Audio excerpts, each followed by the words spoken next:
Hello there, and welcome to Just About Earth, where curiosity drifts as gently as the tide and science becomes something you can almost fall asleep to. Tonight, we'll wander somewhere quiet, somewhere blue and endless, somewhere that keeps its secrets very well. Beneath the rolling skin of the oceans, there are places we've barely seen, shelves of rock and sand where perhaps, just perhaps, the traces of something old still rest. Older than the pyramids, older than writing, maybe even older than the idea that civilization had a beginning at all. It's a thought both vast and oddly soothing, that the world might have lived many lives before ours. Before we sink too deep into that mystery, take a moment to notice where you are. Maybe you can hear a bit of night outside, or the hum of a quiet room, or just your own breathing. All of those sounds are part of your own present moment, the one you happen to be living in while we talk about things long gone. And while we travel through time and tide tonight, I'd love to know, where are you listening from? Are you near the coast, somewhere you can smell salt on the air? Or maybe you're far inland, where the idea of the ocean feels like a dream. Either way, this story belongs to you too, because wherever you stand, you're standing on what used to be the sea. If you find this gentle unravelling of questions relaxing, if it helps your mind wander toward calm curiosity, it would mean the world if you'd like this video or subscribe. It helps this little corner of quiet reach others who might need a slow, thoughtful voice to fall asleep to. Now, if you're ready, let's begin to drift a little deeper, not all at once, but the way a thought sinks slowly until it touches something hidden and ancient. The ocean covers more than 70% of our planet, but we've mapped only a fraction of its floor with any real precision. Most of it remains as unknown to us as distant planets, a terrain of mountains, valleys, plains, and ridges hidden beneath kilometres of water. Every year, new shapes appear on sonar maps: canyons, plateaus, collapsed volcanoes. Some look strangely deliberate. Some, if you squint just right, could almost be mistaken for the remnants of walls, terraces, or paths. Most of them aren't, of course. Nature has a habit of sculpting beauty that feels human, but once in a while, a pattern seems to whisper something different, something that feels intentional, as though a story is murmuring beneath the silt. To wonder whether a civilization might have come before ours isn't new. Humans have been asking that for as long as we've told stories. Legends of lost continents, sunken kingdoms, and forgotten cities run through nearly every culture. Atlantis is only the best-known example because Plato wrote about it. But there are others. Mu, Lemuria, Kumari Kandam, the land of the drowned gods in the myths of the Pacific Northwest. All of them share a strange common thread. The idea that something once existed, flourished, and then vanished under rising seas. It's tempting to dismiss that as coincidence or imagination, but every myth begins somewhere. Sometimes in memory, sometimes in metaphor, sometimes in something half-remembered that the Earth itself decided to hide. The story we're exploring tonight begins about 12,000 years ago, at the end of the last ice age. At that time, much of the planet's water was still locked in glaciers, and sea levels were more than 100 meters lower than today. The coastlines of that world looked completely different. Continents were larger, islands were connected, vast plains now underwater stretched far beyond what we now call the shore. People lived there. Not a myth, not a theory. Archaeology tells us they did. Hunters, gatherers, early settlers followed rivers and coastlines, because that's where food and mild weather gathered, and then gradually the ice began to melt. It didn't happen in a single dramatic rush, but in pulses, slow, steady rises, interrupted by sudden bursts, events so powerful they redrew maps. Floods swallowed valleys and forests, shorelines retreated by kilometres in a single human lifetime. Whole landscapes where people had built homes and fires and stories disappeared. For those who lived through it, the experience must have felt like the end of the world. Perhaps it was. When we talk about the first civilizations, we usually start with Sumer, Egypt, the Indus Valley, China. Cultures that emerged around 5,000 to 6,000 years ago, when the seas had already stabilised. But that's because those are the ones we can see. Their ruins are above water. Their artefacts have survived. The question we rarely ask is simple. What if others came before them, during the long melt, on those now drowned shelves of land? If humanity had already built something complex along those ancient coasts, how much would we have left to find today? That's the quiet puzzle at the heart of tonight's journey. Because the ocean is not kind to memory. Wood dissolves, stone erodes, metal corrodes, even mountains crumble over millennia. The sea reclaims everything, polishing it down to anonymity. If an early civilization had once flourished there, one with villages, temples, maybe even simple trade, it wouldn't take long for the evidence to vanish under sediment. Not gone completely perhaps, but hidden so deeply we'd need machines to find it. Still, sometimes the ocean leaves clues. Off the coast of India, near Dwarka, divers have found submerged structures arranged in geometric patterns that some think could be remnants of ancient cities. Off Yonaguni, near Japan, a massive stepped formation lies beneath the waves, shaped so sharply it's hard not to imagine human hands at work.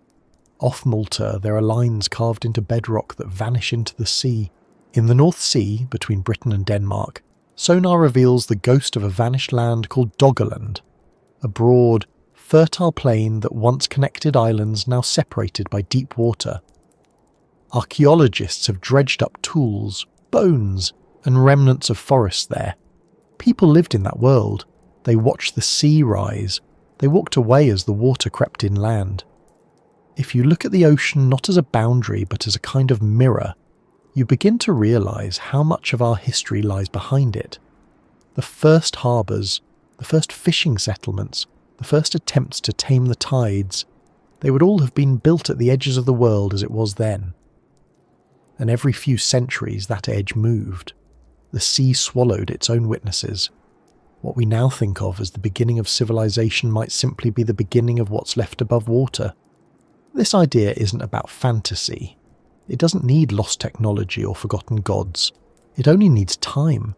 Time enough for the sea to rise, for memory to erode, for stories to turn into myths.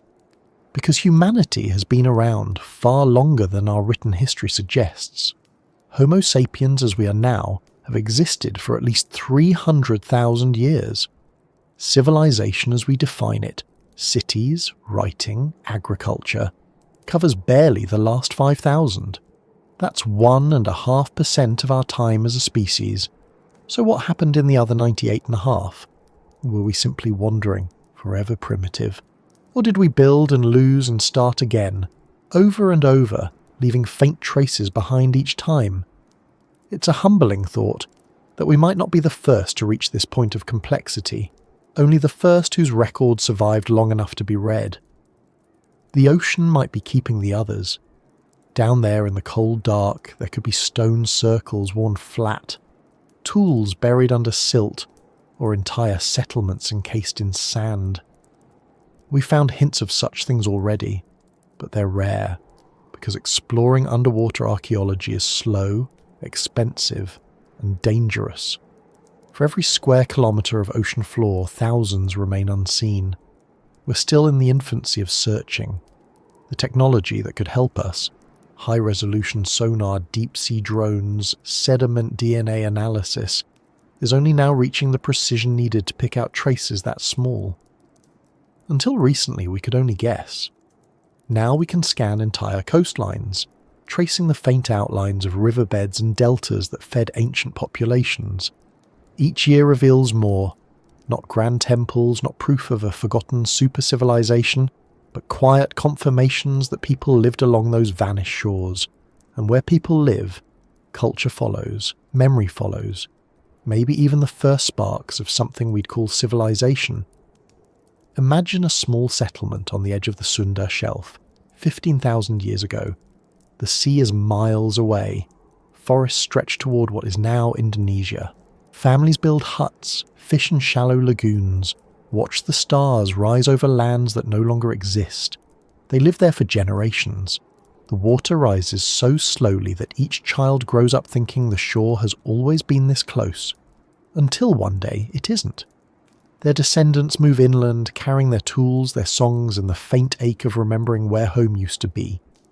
They tell stories about the flood. Over centuries, those stories become myths. Thousands of years later, someone writes about a lost land beneath the waves, and no one realizes it was memory all along. That's what this whole question is really about. Not whether Atlantis was real, but whether memory itself can outlast the ocean. Whether traces of our species' earlier chapters might still linger somewhere out there, waiting for a curious diver or a quiet sonar ping to notice. The ocean doesn't advertise its secrets. It guards them with silence and salt and darkness. But sometimes, on a calm day, when the water is clear and the sun reaches down through layers of blue, you can almost believe it's whispering back. So we keep listening. Each expedition, each new scan, each artifact pulled from a fishing net adds one more piece to a puzzle we may never finish. Maybe we don't need to. Maybe the mystery itself is part of what keeps us looking, part of what keeps our curiosity alive. The ocean holds not just the remains of possible civilizations, but the reflection of our own desire to find them, to connect with something older, something that proves we've always been reaching beyond the horizon. And as we drift onward, there's something deeper to consider. The ocean's memory isn't just geological, it's biological too. Currents circulate for centuries, carrying microscopic traces of everything that's ever touched the sea. Every river that empties into it brings silt from mountains, soil from forests, pollen from flowers, ash from fires. Even if no ruins survive, the ocean may still remember them in its chemistry, in the sediments that rest quietly mile after mile. When we study those layers, we're reading the diary of the planet itself, written in plankton, minerals, and time. It's easy to forget that our planet is still changing. Coastlines are still shifting, ice still melting, seas still rising. 10,000 years from now, much of what we build today might lie beneath the waves as well. Future beings, whoever or whatever they are, might wonder the same thing about us, whether we ever existed, and if so, why so little remained. The idea loops endlessly, like a tide that comes and goes but never really ends. As we move deeper into this story, it becomes less about proving or disproving, and more about perspective. The ocean, after all, doesn't care for our definitions of civilization. It doesn't distinguish between stone tools and skyscrapers, between myths and data. It just moves, erases, renews, and maybe somewhere under that steady rhythm, there are still traces of the first human dreams built close enough to the sea to be swallowed when the world changed its shape. The thought lingers like the echo of a wave retreating across sand. And as we drift onward, toward how the planet forgets and remembers, we can almost hear that soft, ceaseless whisper beneath the waves reminding us that the story isn't over. It's only sinking into its next layer, waiting quietly for light to find it again. The planet that forgets slowly does not forget in anger or haste. It forgets with the patience of water tracing the same path for millennia, wearing stone down to sand, letting each grain find a new place to rest. Earth's memory is long, but it is written in a language we can barely read. Every continent, every mountain, every shifting current is a page that's been turned, overwritten, folded, or lost to time. When we look for traces of our past, or perhaps a civilization older than the ones we know, we're really asking a very small question of a very large storyteller. And that storyteller replies in the language of erosion, subduction, and drift. Beneath the still surface of the ocean, the Earth is moving constantly. The seafloor is not static. It is born and destroyed in cycles that span millions of years. Along the mid-ocean ridges, molten rock wells up, forming new crust that slowly spreads outward. On the other side of the world, that same crust plunges back into the mantle through deep trenches, carrying with it everything that once rested above: fossils, sediments, perhaps even the remains of some forgotten human effort, all drawn down into heat and pressure beyond recognition. The ocean floor we see today is young by geological standards. Most of it is less than 200 million years old, a blink in Earth's long chronology. Compare that to the continents, which have persisted for billions of years, and you start to understand how thoroughly the planet renews itself. If a civilization had ever risen on land now buried beneath the sea, the odds are high that its foundations have already been recycled into new crust, the memory of it transformed into magma. And yet, even in its amnesia, the Earth keeps hints. The sea floor, like an old canvas, bears faint brushstrokes of its history. Sediments drift down from above, forming layers that trap tiny fossils, ash and minerals. Scientists collect cores from the ocean bed, long cylinders of mud and sand, and read them like diaries. Within those layers lie stories of ancient climates, volcanic eruptions, and even the rise and fall of sea levels. Sometimes they reveal sudden spikes in carbon, or changes in isotopes that suggest enormous floods or glacial melts. Each of those events could have redrawn coastlines and drowned whole ecosystems, including any people who might have lived there. If you could hold a single grain of sand from the bottom of the sea and know its history, you'd see continents shifting above it, rivers forming and vanishing, mountains eroding into dust. You'd see generations of creatures evolve and disappear, and somewhere, perhaps, you'd see the faint shadow of human movement, footprints pressed into what was once a shoreline now hundreds of meters underwater. The sand doesn't tell you names or dates. It only tells you that something once was. The reason our planet forgets is not cruelty, but motion. Everything here is restless. The crust floats on molten rock like cracked ice on a slow river. Winds scrape mountains down grain by grain. Rain fills the cracks and freezes and widens them. Rivers carve valleys and deliver their sediments to the sea, where currents sort and spread them into patterns that seem random, but are anything but. Over thousands of years, those patterns bury everything built by hands. In a few million more, tectonic drift will raise those sediments into mountains again, where they will erode once more. It's an endless cycle of remembering and erasing. If Earth had a face, it would never look the same twice. 10,000 years is enough for an entire coastline to shift. 100,000 can birth a desert or a glacier. 1,000,000 can close an ocean.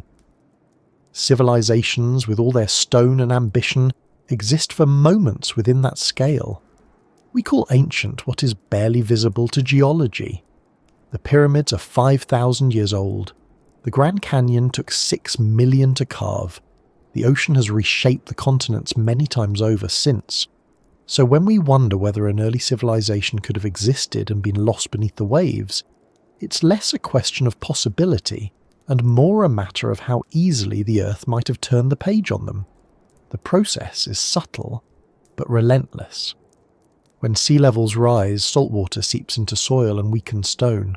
Waves erode foundations, storms pull structures apart, and tides deposit silt that hardens over time into rock. Coral grows over ruins, turning walls into reefs. Sand fills courtyards. Fish move in. Within a few centuries, a city becomes indistinguishable from the landscape. Within a few thousand years, it becomes the landscape. We've seen it happen in slow motion along modern coasts. Places abandoned for only decades already being reclaimed by dunes and mangroves. Give it enough time and the line between nature and memory blurs completely. This is why the ocean is both the best and worst place to hide a civilization. Water preserves in some ways. It can seal objects in layers of mud, protect shipwrecks from oxygen, but it also grinds everything soft. Currents act like hands endlessly polishing surfaces. Coral, algae, and bacteria colonize everything. Over millennia, even granite yields. What remains after that isn't ruin, it's geology. The evidence of life merges into the planet's structure until it's no longer clear whether what you're looking at was ever alive at all. Scientists sometimes refer to Earth's crust as a palimpsest. a reused parchment that's been written on and scraped clean countless times. You can still see traces of the older writing beneath the new, but never the full text. When geologists read the rocks, they're reading fragments of 1 billion erased stories. In that sense, the Earth hasn't truly forgotten. It's just that its memory is written in layers, and most of the earlier ones are sealed away. The challenge of finding any trace of an early civilization beneath the sea lies in the speed of change compared to our brief history. The end of the last ice age was recent enough that some ancient coastlines remain preserved beneath sediment. Doggerland, for instance, lies beneath relatively shallow water, and its features, rivers, hills, peat bogs, can still be mapped with sonar. If there were settlements there, they might be buried but not destroyed. The same goes for the Sunda Shelf, the Persian Gulf Basin, and parts of the Caribbean. These were vast, habitable plains when the seas were lower. The geological clock hasn't yet erased them entirely. But go further back, 50,000 years, 100, and the story becomes harder to read. The ocean's handwriting becomes illegible. What makes this even more fascinating is that Earth's forgetfulness isn't uniform. Some regions preserve history with remarkable clarity. Dry deserts, frozen tundra, deep caves all act as natural archives. But the ocean is an editor. It doesn't simply bury, it revises. It pulls apart and reassembles, mixing materials from different ages. An artifact found on the seabed might have travelled miles from where it began, carried by currents that never stop moving. So even if we do find something that looks deliberate, we must ask, did it form here, or did the ocean bring it? Was it built, or merely shaped? In the last few decades, researchers have begun to use technologies once reserved for planetary exploration to study Earth's own depths. Multibeam sonar creates detailed maps of the seafloor. Submersibles can hover above ancient river valleys, tracing the outlines of what could once have been pathways. Computer models reconstruct coastlines at different sea levels, revealing how vast the world was when ice still ruled the poles. Each new discovery brings more complexity, not clarity. There's evidence of human presence along nearly every ancient shoreline we can reach. Tools, carvings, hearths, nothing impossible, but enough to remind us how incomplete our story is. The ocean's forgetfulness also extends to climate. It records the rhythm of the planet's heartbeat in its temperature, its chemistry, and its currents. Ice cores and sediment layers reveal that Earth moves through cycles of warmth and cold, expansion and retreat. With each change, the sea reclaims or reveals land. Civilizations rise during stable periods, then vanish when balance shifts. It's easy to see this pattern in our own time. The same forces that may have erased ancient worlds are at work again, quietly reshaping the coasts we call home. Sometimes, when scientists drill deep into the seabed, they find layers of sediment disturbed in strange ways. Fine lines of ash from volcanic eruptions, sudden influxes of freshwater species, traces of organic carbon suggesting floods of life and death.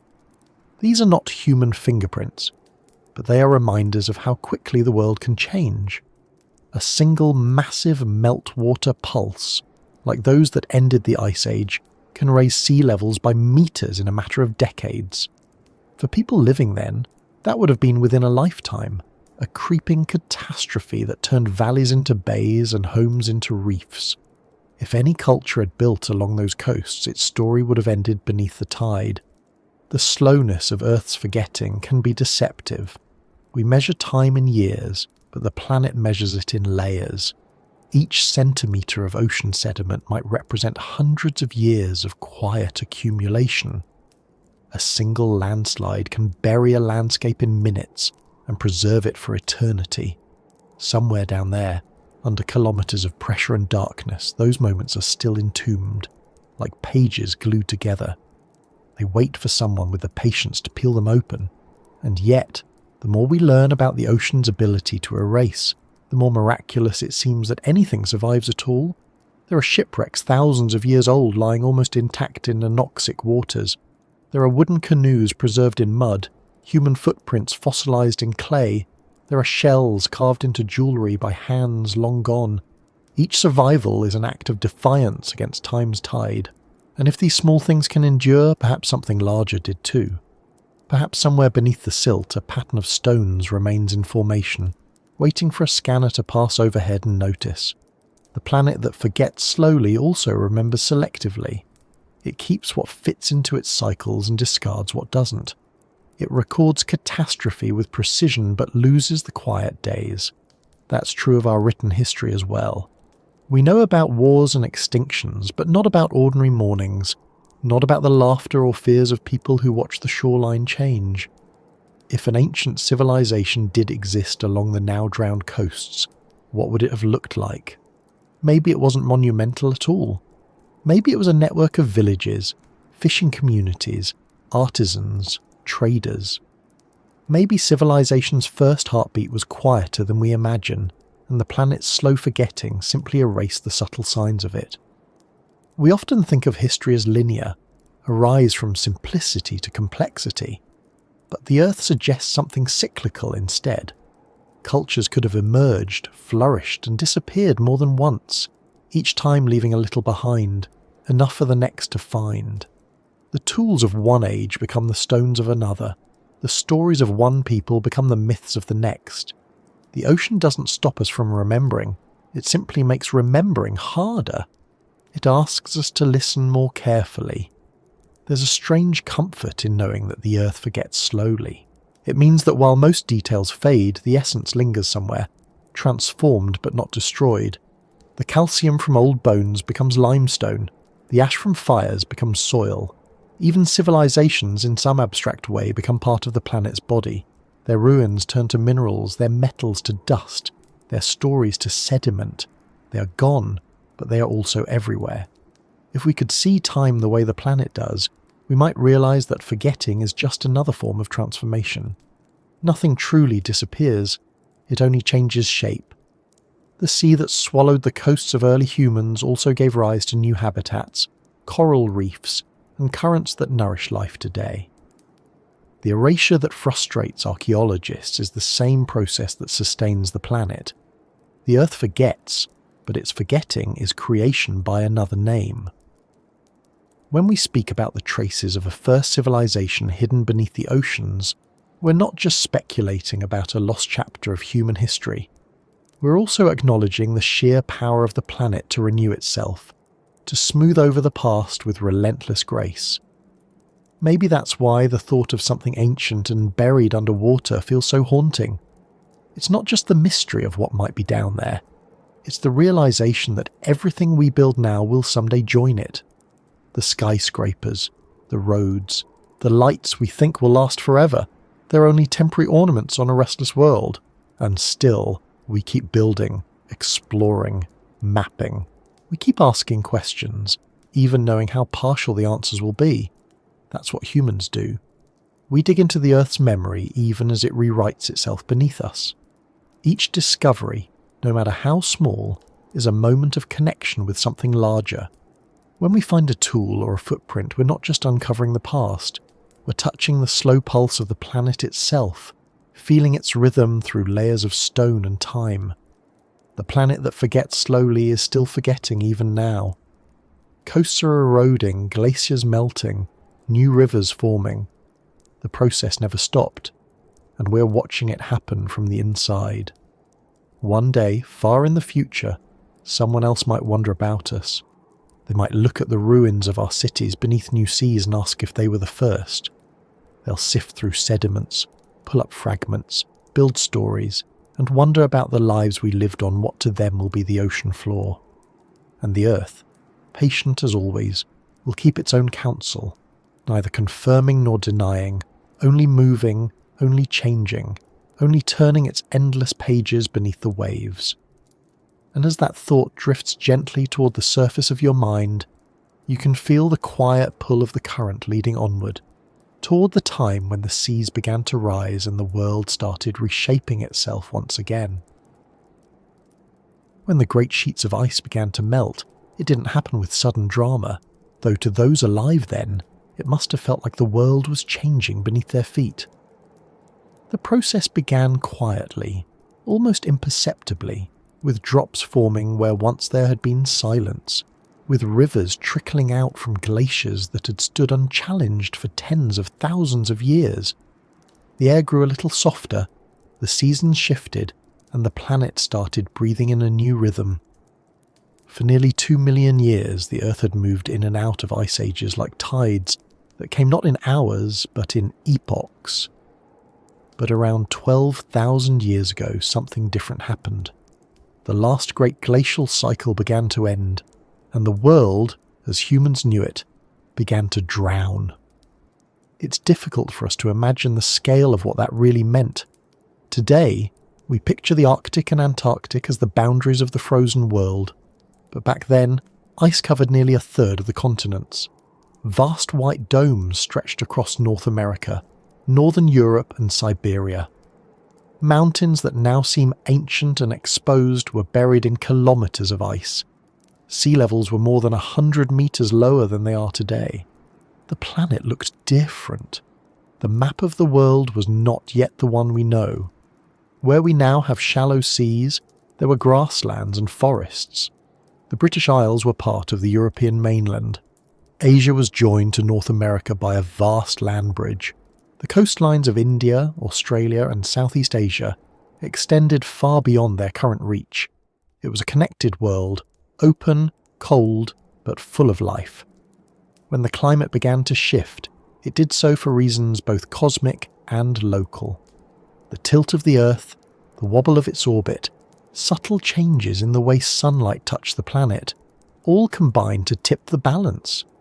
Temperatures rose slowly but steadily.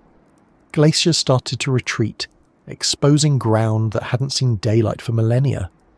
Those rivers of meltwater carried enormous amounts of sediment into valleys, forming new lakes and deltas.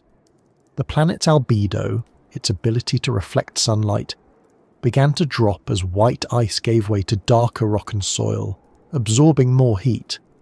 The feedback loop was simple. The warmer it got, the faster it warmed. At first, the melting was gradual, spanning centuries. Sea levels crept upward by a few millimetres each year, small enough that any one generation might not have noticed.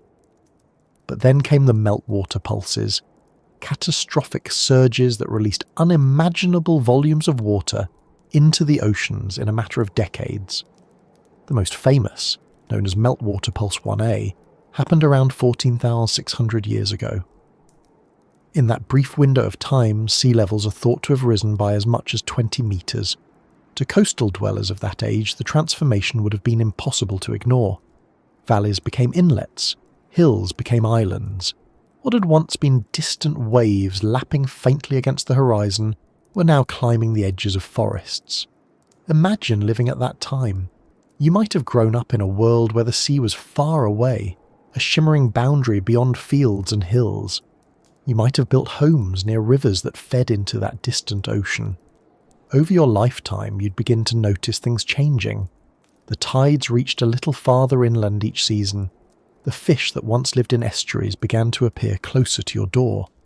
And one day, the marsh where your ancestors buried their dead would be gone, replaced by brackish water. There wouldn't have been words for climate change then, no concept of a geological epoch, only the visceral feeling that the world was moving beneath you and that you could do nothing to stop it. Human groups adapted as best they could. They followed the retreating coasts, resettling further inland or higher up the slopes. Archaeologists have found evidence of continuous migration patterns that match the rising seas, footprints of people keeping pace with a drowning world. The tools they left behind, the flints, the carvings, the hearths, speak of resilience rather than despair. They didn't know it, but they were witnessing the birth of the world as we now know it. The oceans, of course, were not passive in this transformation. As meltwater poured in, they changed character. Currents shifted, temperatures fluctuated, salinity patterns broke down. The thermohaline circulation, the great conveyor belt that moves heat around the globe, slowed and sometimes stalled. plunging regions back into cold even as the planet warmed. The Younger Dryas period, a 1,000-year return to near-glacial conditions, may have been triggered by this disruption. To those living then, it must have seemed like the climate itself was fickle, generous one century and cruel the next. But the water kept rising. By about 7,000 years ago, the process had mostly stabilised. The last major ice sheets had melted, the great deltas had formed, and the modern shorelines had emerged. Yet, in that span of a few thousand years, more than 10 million square kilometres of habitable land vanished beneath the sea. To put that into perspective, it's an area larger than the United States and Europe combined. Every culture of that time, from the hunter-gatherers of Europe to the coastal foragers of Asia, experienced loss on a scale beyond comprehension. This wasn't the sudden catastrophe of myth. No single night of storms swallowing empires. It was slower, more intimate. It was parents teaching children the new line of the shore year after year until the old one was forgotten. It was villages moving stone by stone to higher ground. It was the fading of paths, the drowning of forests, the quiet realization that the sea was claiming the past. In time, what remained were stories, tales of floods, of gods angry with humankind, of cities that fell beneath the waves. Myths born not from fantasy, but from memory. And if we trace those myths, we find a remarkable consistency. Cultures separated by continents speak of great floods, of lands swallowed, of survivors rebuilding on higher ground. The Sumerians had their flood long before the biblical one. The Greeks had theirs, with Deucalion and Pyrrha repopulating the world. In India there was Manu, warned by a fish to build a boat. The Chinese told of the flood tamed by Yu the Great. Even in the Americas, indigenous legends speak of rising waters chasing people up mountains. For centuries, scholars assumed these were allegories, spiritual metaphors for renewal or moral cleansing. But viewed through the lens of geology, they could just as easily be cultural memories of the sea's slow invasion. If that's true, then the end of the Ice Age wasn't just a climatic event. It was a defining moment for our species, shaping myths, migrations, and perhaps even civilization itself. When lowlands drowned, people gathered in smaller, denser populations on higher ground. Those forced together by shrinking land may have shared knowledge, traded skills, or organised in ways that laid the groundwork for complex societies. In this sense, rising seas didn't just erase, it catalyzed. What we call the dawn of civilization might have been the afterglow of a planetary flood. The archaeological record supports this in small but compelling ways. Around the same time that the seas stabilized, we see the sudden emergence of monumental architecture. Göbekli Tepe in Anatolia, Jericho in the Levant, the early cities of Mesopotamia. These appeared almost simultaneously across regions far apart, as if humanity everywhere had reached the same threshold of readiness. It's as though the trauma of displacement, the centuries of adaptation, culminated in a collective leap forward. People who had spent generations watching the world change beneath them decided to make something that would last. But what if others had done the same long before, when the seas were lower, only to have their efforts swallowed? It's not an extravagant idea. Even simple societies capable of building with stone or earth could have left lasting structures on the coastlines of the late glacial world. Over 10,000 years, those coastlines sank beneath water and sediment. Whatever they built would now lie out of reach, perhaps under layers of silt thicker than skyscrapers. This is where science meets imagination, in a space that's both cautious and inviting. We know the physics of sea level rise. We can calculate the rate of melt. We can model where the old shores would have been. But we can't yet say who lived there, or what they built, or whether their descendants carried fragments of that lost world inland when the water came. We can only look at what's left. Submerged landscapes, isolated artefacts, and the stories that seem to echo across millennia. The rising seas didn't just take land. They reshaped the very character of the ocean itself. As glaciers melted, fresh water diluted the salt, altering the density and chemistry of entire basins. Nutrients from eroding land poured in, fueling vast blooms of plankton. Marine life adapted rapidly. New coastlines meant new habitats. Coral reefs migrated upward, chasing the light as sea levels climbed. In some places, reefs now rest atop ancient forests. The ocean layered one ecosystem upon another, stacking time like sediment. Beneath those reefs and sediments may lie what remains of the first human experiments with permanence. Villages built near rich fishing grounds, trading posts along shallow bays, gathering sites where rivers met the sea. Most of them would have been small, made of wood, bone, and clay. They would not have been civilizations in the grand sense, but they might have been the roots from which civilization eventually grew.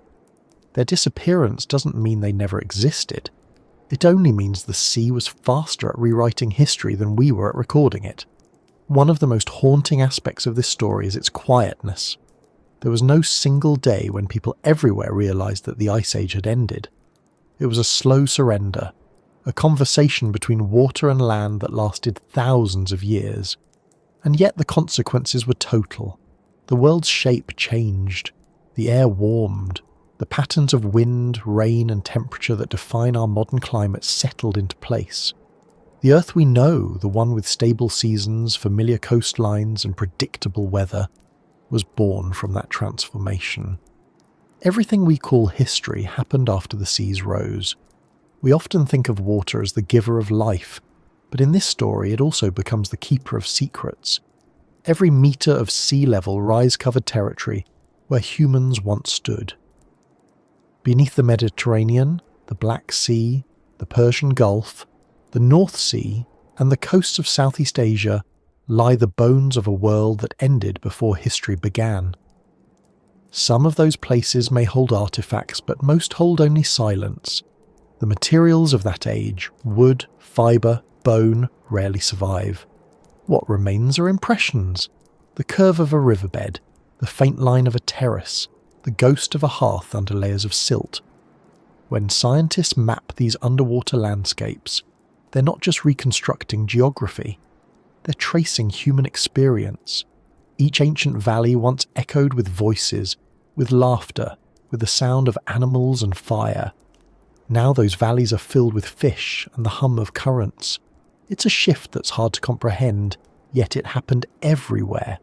Every continent bears that same invisible border between the remembered and the lost. In a way, the end of the Ice Age represents both the greatest erasure and the greatest renewal in human history. The ocean took what it wanted, but it gave us the world we know in return. The rivers we depend on, the climates that nourish crops, the coasts where we build our cities, all of them were shaped by that melting. If the first civilizations did exist before that time, they were erased so thoroughly that only their reflection remains, faint and distorted in the myths that survived. Still, the evidence of change itself is clear.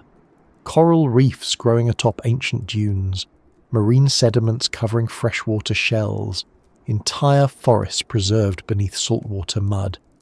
These are the quiet signatures of the world's transition, proof that the boundary between land and sea is never fixed. If we could drain the oceans, we'd see the continents as they were before the melt, a world of vast plains and shallow basins where people hunted, fished, and built.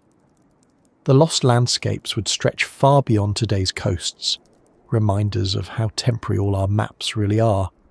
And so, the story of the rising seas isn't just about loss, it's about the persistence of life amid change. Humanity didn't end when the water came, it adapted, it moved, it learned. The ocean expanded, but so did our understanding of it. Perhaps that's what civilization really is, not the buildings or the tools, but the continuity of curiosity, the will to keep moving, even when the familiar world disappears beneath the tide. The water is still rising today, slowly, steadily, just as it did before. The ice melts again, and the seas creep inland, reclaiming what they once owned. It's the same rhythm, the same long breath of the planet reminding us that stability is an illusion. What happened 12,000 years ago is happening again, only faster under our watchful eyes. And maybe, one day someone else will look at our drowned cities and wonder who we were, how we lived, and whether we too left stories behind for the next world to find.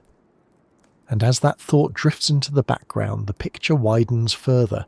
The drowned coastlines, the forgotten plains, the whispers of people who once called them home.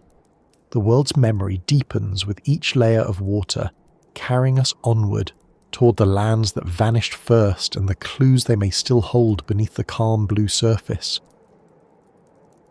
The shorelines we lost are not gone in the way we think of things as gone. They are simply elsewhere now, folded beneath the surface, preserved in silence. Every coastline we know is a temporary outline drawn by the sea in its current mood.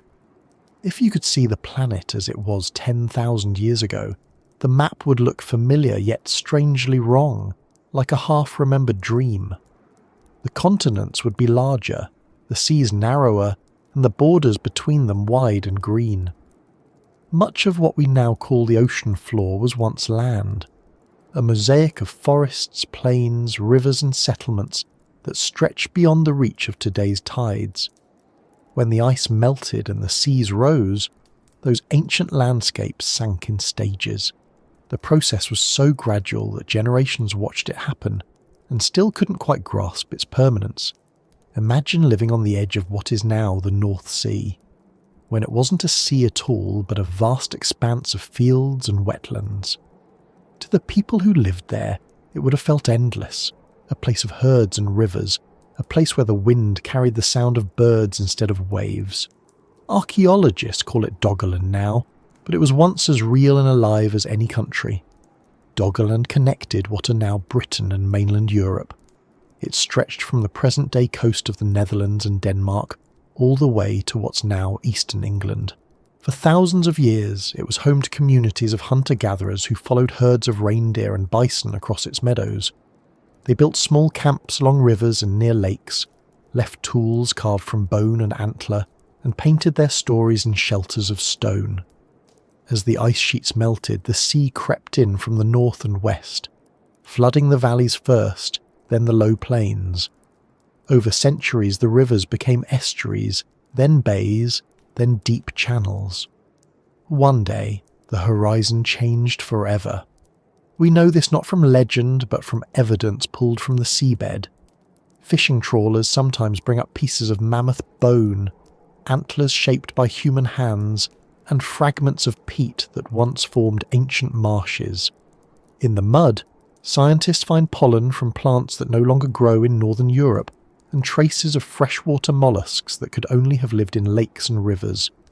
Sonar maps reveal the ghostly outlines of river systems, hills and shorelines still preserved under layers of sediment.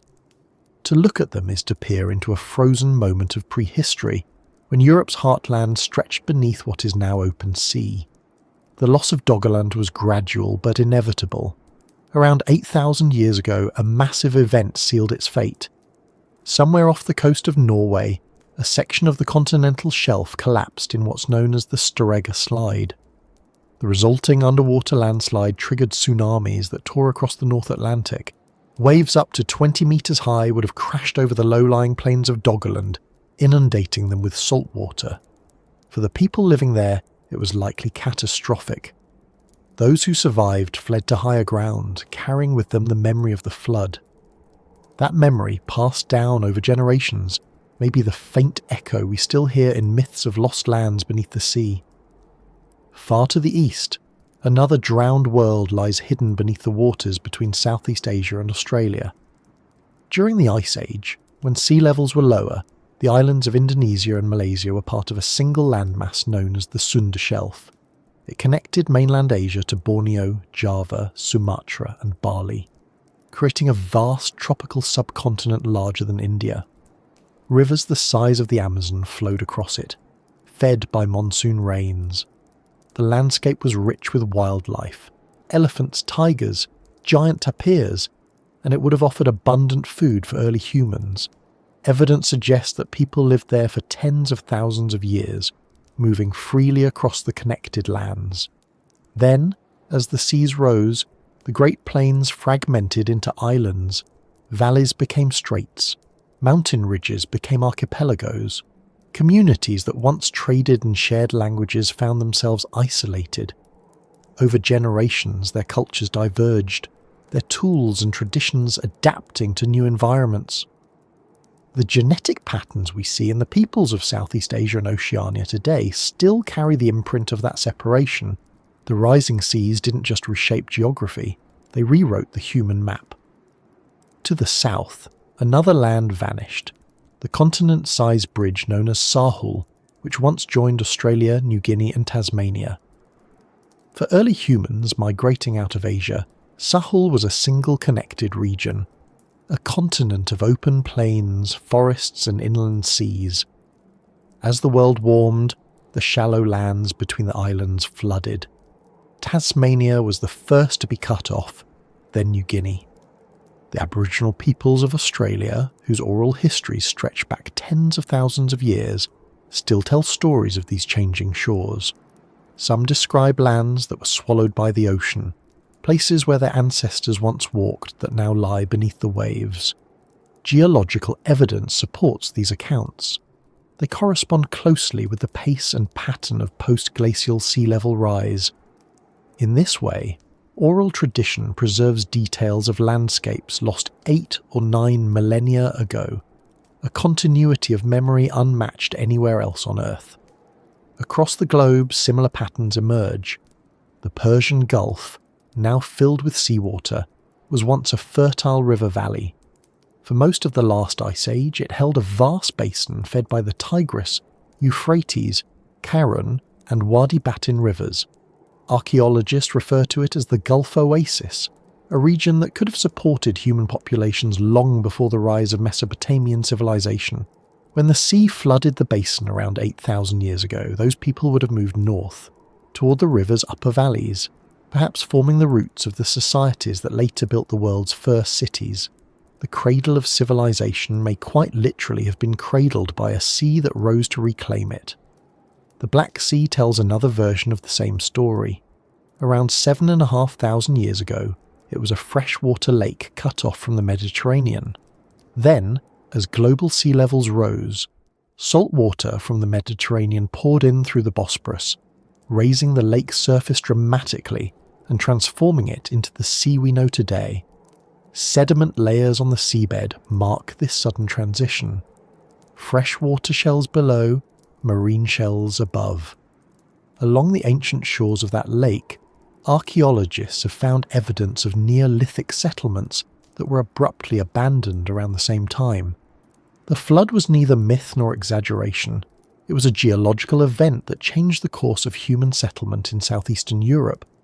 Even the Caribbean and parts of the Americas hold their share of drowned landscapes. Along the coast of Florida and the Gulf of Mexico, underwater caves known as cenotes preserve the bones of humans and animals from a time when those caves were dry. The Bahamas, now small islands surrounded by deep blue, were once part of a vast plateau twice their current size. The pattern repeats again and again. Wherever the sea now laps, it has taken something older with it. The loss of these lands was not just a geological phenomenon, it was a psychological one. For early humans, the world's boundaries were shifting in ways that defied understanding. The Earth seemed alive, unpredictable, capable of swallowing forests and erasing landmarks. It's no wonder so many myths from this era speak of divine floods or gods of the sea. When the ocean rises into your home and devours your ancestors' graves, it doesn't feel like climate, it feels like judgment. But beneath those stories lies a human truth. We have always lived in dialogue with change, always negotiating with the forces that shape our world. In many ways, the shorelines we lost are the missing first chapters of human civilization. These were the places where early societies gathered, where trade began, where navigation was first learned. Coastlines are natural crossroads. They offer access to both land and sea, to fish and fertile soil, to travel and exchange. If early humans built anything approaching permanent settlements, the coasts would have been the ideal places to do it, which means that when the seas rose, they didn't just erase homes, they erased the foundations of human community itself. When archaeologists explore ancient coastal sites today, they're often struck by how rich those environments are in evidence of early innovation.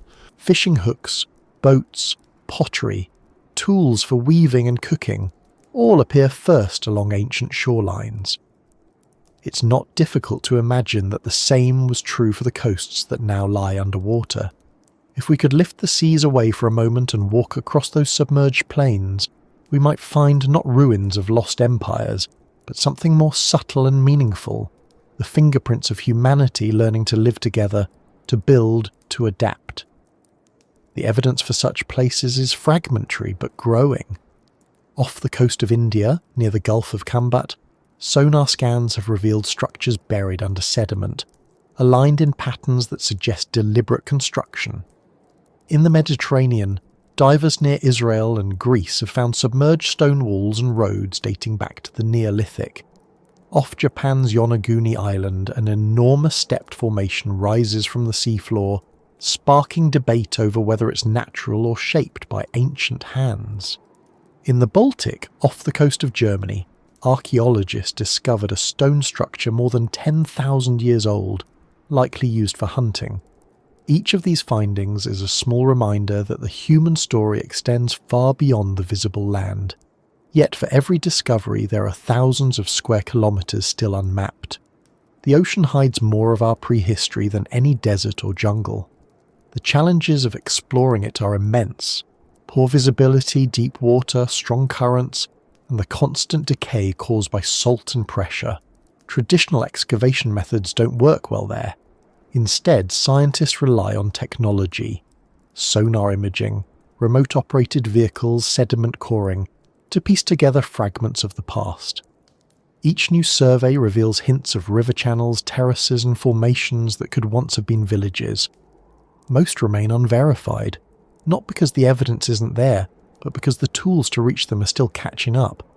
It's easy to forget that until recently, we didn't even know the full shape of the ocean floor.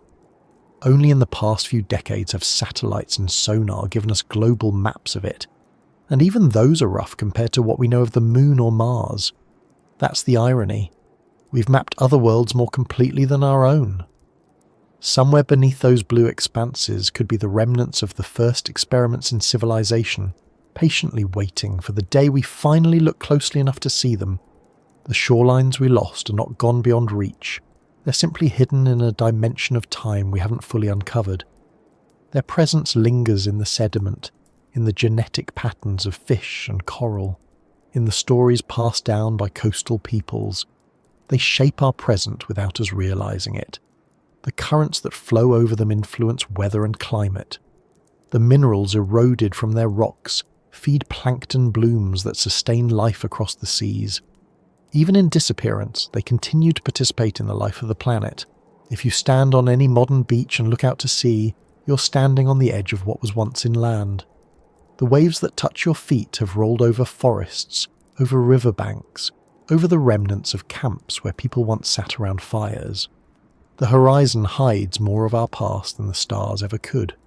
The sea, in its quiet persistence, holds the greatest library on Earth, one written not in books, but in layers of sand and salt. And as we drift further into this thought, it becomes clear that the story of lost shorelines is not just about the past, it's also about the future. The process that once swallowed Doggerland and the Sunda Shelf is happening again. The glaciers are melting, the seas are rising, new shorelines are being drawn even now, and the places we call home will one day be myths of their own. The drowned plains of tomorrow will lie beside the ones of yesterday, part of the same endless cycle of change. When the next explorers, perhaps thousands of years from now, study the sediments of their age, they'll find our traces, the concrete, the glass, the metal, and wonder who we were. They'll see the line where our coasts once stood, and maybe they'll call it by some future name. They'll know that we too lived close to the edge, watching the sea climb, leaving behind our stories as we moved inland, and as that realization settles, the image of the lost shoreline softens, blending into something larger, the memory of a planet always in motion, always erasing and redrawing its own face, always hiding pieces of its past beneath the quiet shimmer of waves. The ocean doesn't forget completely, it just waits, patient and immense, while we keep asking questions it already knows the answers to. And somewhere beyond that horizon, the next part of the story begins, where myths of lost worlds merge with the science of what really lies beneath. The myths that drift up from the deep are not just stories, they are memory, fragile, reworked, stretched across millennia, yet somehow still alive in the rhythm of language. They began as spoken echoes around fires, told by people who watched the sea rise where their parents once walked. Those people did not call it myth, they called it remembering. Somewhere along the long road of time, those memories turned into tales of gods and floods and lost lands. By the time we recorded them in writing, the evidence was already buried beneath the water. What remains now are fragments: Atlantis, Mu, Lemuria, and hundreds of lesser-known stories that cling to the edges of coastlines, each one carrying the faint scent of salt and sorrow. We tend to think of myths as separate from science, but they began as attempts to explain the same thing: the shape of the world. The difference is in method, not in spirit. Science measures, myth remembers. Both try to preserve what time erases. And when it comes to the memory of the sea, the oldest record might not be written in stone or sediment, but in story. Across continents, people who never met told similar tales, of floods that swallowed cities, of lands that fell into the ocean, of survivors who rebuilt on higher ground. These parallels are too consistent to ignore. They might not describe a single global event, but they point to something that felt global to those who lived through it. The rising of the waters at the end of the Ice Age. Plato's story of Atlantis is the one most people know. He wrote it around 360 BCE, claiming to recount an older Egyptian tale about a great island civilization that sank into the sea in a single day and night of misfortune. He used it as a philosophical metaphor, a warning against hubris and the corruption of power. For him, Atlantis was less a memory and more a moral illustration.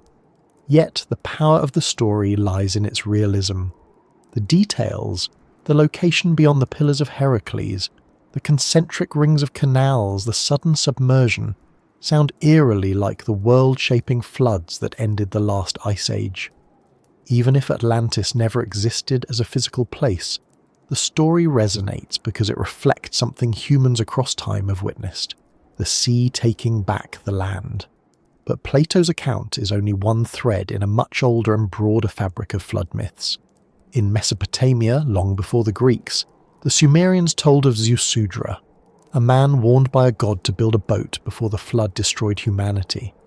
The later Akkadian and Babylonian versions transformed him into Utnapishtim, the survivor of a deluge that wiped out the world. His story, recorded in the Epic of Gilgamesh, includes details that feel both mythic and strangely precise. The sending of birds to find dry land, the settling of the boat on a distant mountain. The parallels to the story of Noah are not coincidence. They share a lineage that runs deep into prehistory, back to a time when the people of the Tigris and Euphrates valleys watched their world fill with water as the Persian Gulf flooded. If you travel east, to India, you find another version. The story of Manu, the first man, who was warned by a small fish that a great flood was coming. The fish, an incarnation of the god Vishnu, told Manu to build a boat and gather the seeds of life. When the waters rose, the fish guided him to safety on a mountain peak. This tale appears in the earliest Hindu scriptures, the Vedas, but its roots likely go back to older oral traditions. India's long coastlines and river deltas have always been vulnerable to flooding, and as sea levels rose after the Ice Age, those events must have left deep impressions. The story of Manu may be a preserved memory of one such event, retold until it transcended geography and became cosmic.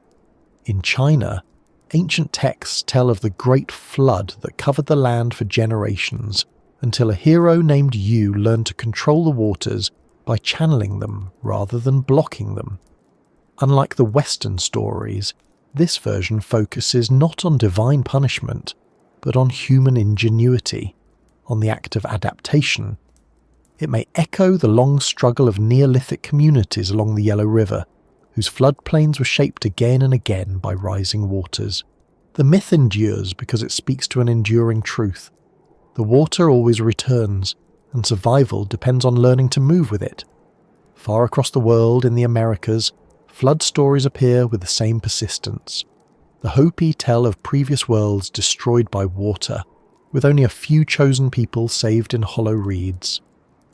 The Maya described a time when the gods sent floods to cleanse creation of imperfect humans. The Ojibwe speak of a deluge that covered the earth, with animals helping to rebuild the land afterward.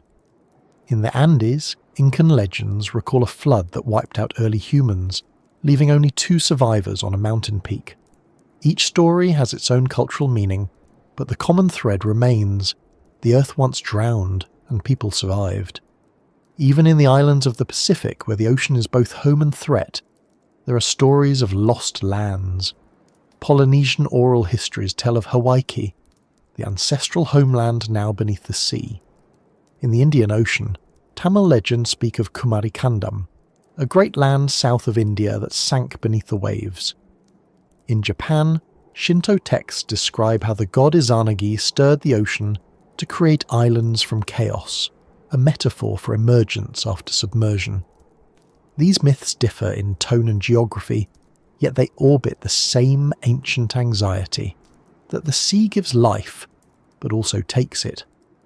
What's striking is how these stories often contain small, precise details that match what we now know from geology and archaeology.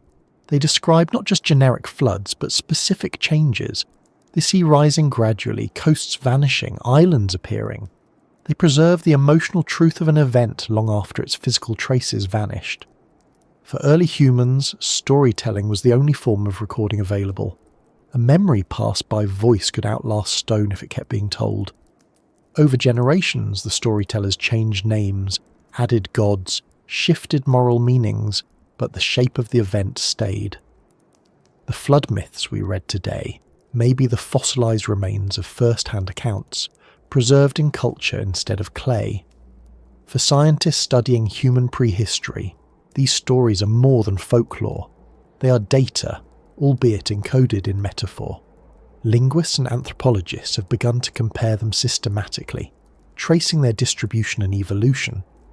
When mapped, flood myths cluster most densely along regions that experience major post-glacial flooding: the North Sea, Southeast Asia, the Mediterranean, and the Pacific coasts.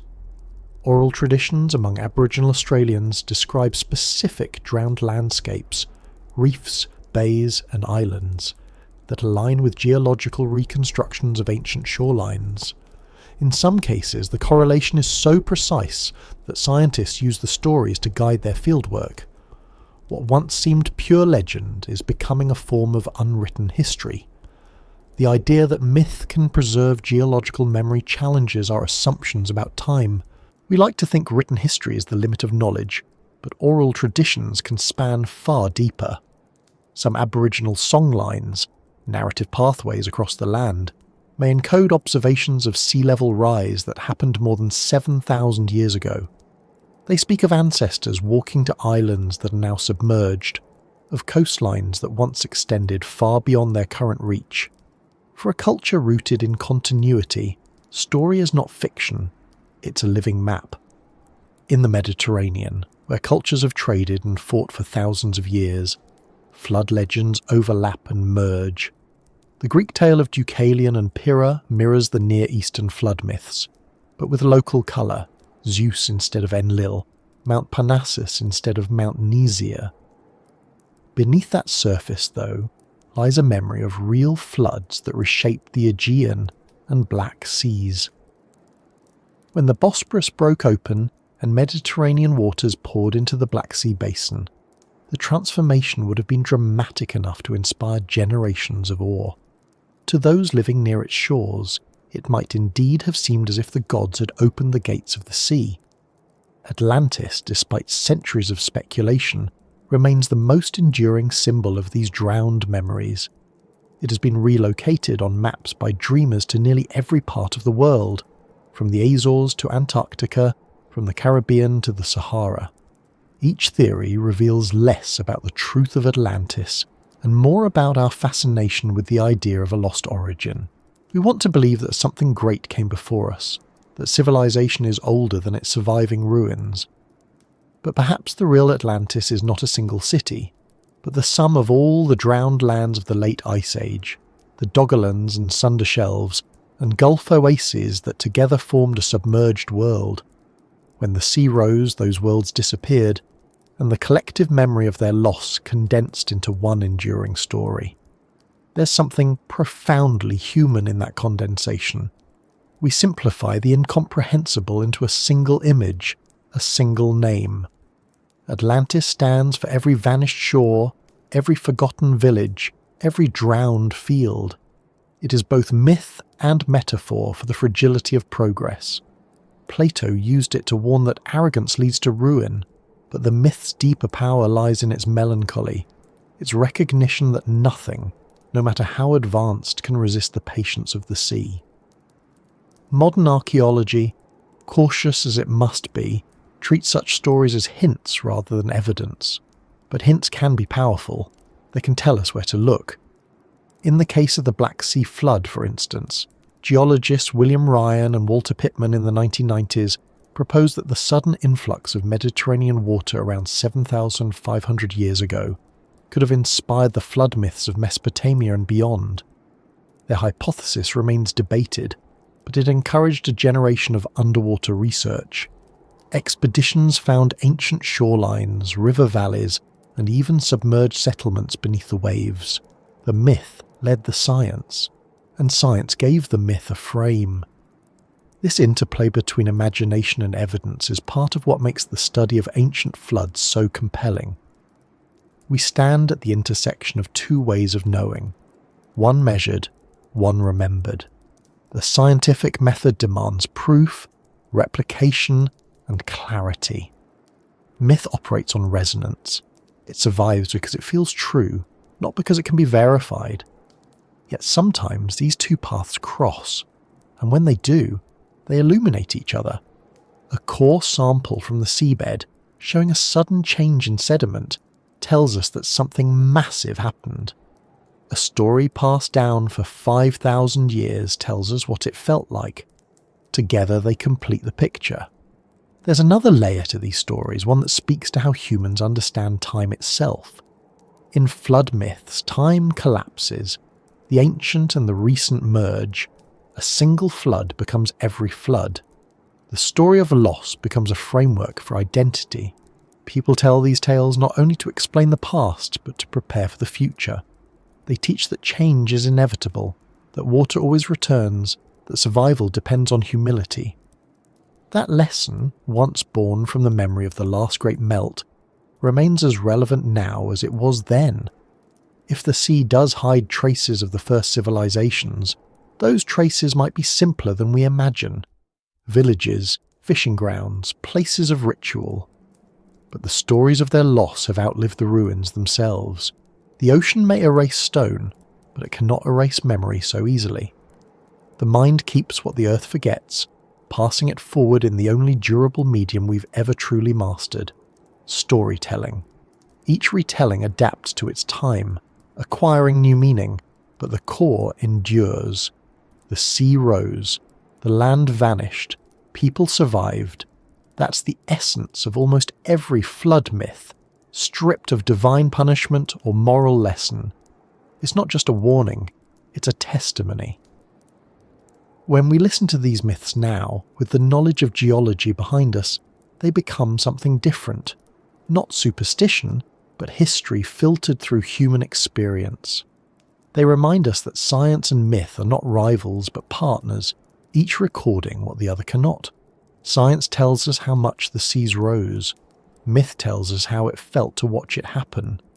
Both speak of loss, and both speak of continuity. The water came, but life went on. The flood ended, and people built again. Somewhere out there, beneath the calm blue surface, lie the places that gave birth to these memories. They're not grand cities, most likely, but quiet places. Fields, river mouths, fishing camps, where the first humans watched the horizon change. The ocean has kept them, sealed beneath layers of sand and time, while their stories floated upward into history. Each myth is a ripple from that hidden world, travelling across centuries to reach us. And as we drift with those ripples, it's hard not to feel that they're guiding us somewhere, toward the line where story ends and evidence begins, where memory meets the ocean floor. It's there, in the silence beneath the waves, that the next questions wait. The ones about what we've found, what we've mistaken, and how we can tell the difference between a story told by humans and one written by the earth itself. The search for what lies beneath the waves begins with patience. The ocean doesn't give up its secrets easily, and most of the time it doesn't give them up at all. But for the scientists who devote their lives to finding traces of the past under the sea, patience is part of the work. The ocean floor is not silent. It is simply speaking a language of echoes, textures, and chemistry that takes time to learn.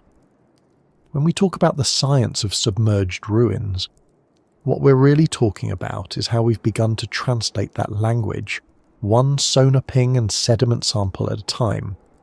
The first thing to understand is that underwater archaeology is not a branch of land archaeology that just happens to be wetter. It's an entirely different environment with its own rules, limitations, and discoveries. On land, a site remains visible. Layers of soil can be brushed away with care, revealing structures in sequence. Underwater, everything is in motion. Sand shifts, currents rearrange artifacts, corrosion changes surfaces beyond recognition. Even light behaves differently, scattering and dimming so that visibility can drop to a few meters. In this world, archaeologists don't dig, they listen. To map what they cannot see, they use sound. Sonar, short for sound navigation and ranging, works by sending acoustic pulses through water and measuring the echoes that return. Different materials reflect sound differently. Rock sends back a sharp signal, mud gives a dull one. Metal sings briefly before fading. By scanning systematically, scientists build detailed images of the seafloor. Multi-beam sonar, one of the most common tools, emits hundreds of narrow sound beams at once, creating wide swathes of data that can be stitched together into topographic maps. What emerges are shapes and contours, ridges, terraces, straight lines that might be natural formations or something else entirely. When something interesting appears, a regular pattern, a series of geometric lines, or an anomaly that doesn't fit the surrounding landscape, researchers deploy remotely operated vehicles or ROVs. These machines, tethered to ships above, can descend hundreds or even thousands of meters, carrying cameras, lights, and manipulators. They glide slowly, scanning the seabed with steady precision, like cautious explorers tracing shadows. Some of the images they send back look mundane, just rocks and sediment. Others reveal something that makes even seasoned scientists pause. Rows of stones too evenly spaced, platforms carved at right angles, stair-like terraces that seem to belong to another time. Take, for example, the Yonaguni Monument off Japan's Ryukyu Islands. Discovered by a local diver in the 1980s, it lies about 25 meters below the surface. It's a massive formation, roughly the size of a football field, with steps, terraces, and flat surfaces that appear unnaturally straight. Some sections look like walls, others like platforms. When images of it first surfaced, they caused a storm of debate. Some researchers argued it was a natural sandstone formation, shaped by tectonic fractures and wave erosion. Others saw in it the remnants of human construction, an ancient complex built before the sea rose. The truth remains uncertain, but the monument sparked a new wave of interest in underwater structures, pushing scientists to refine their methods and technology. Natural or not, sites like Yonaguni remind us that the line between geology and archaeology is often thin. Nature builds as cleverly as humans do. Basalt columns can look like streets. Coral can mimic walls. Erosion can carve stairs more neatly than any mason. To tell the difference, researchers look for subtle signs, patterns that repeat, orientations that align to cardinal directions, marks of tool use, or the presence of artifacts nearby. The ocean complicates all of this by moving things around. A stone tool might travel miles from where it was dropped. A pottery shard might settle on an older structure, confusing the timeline.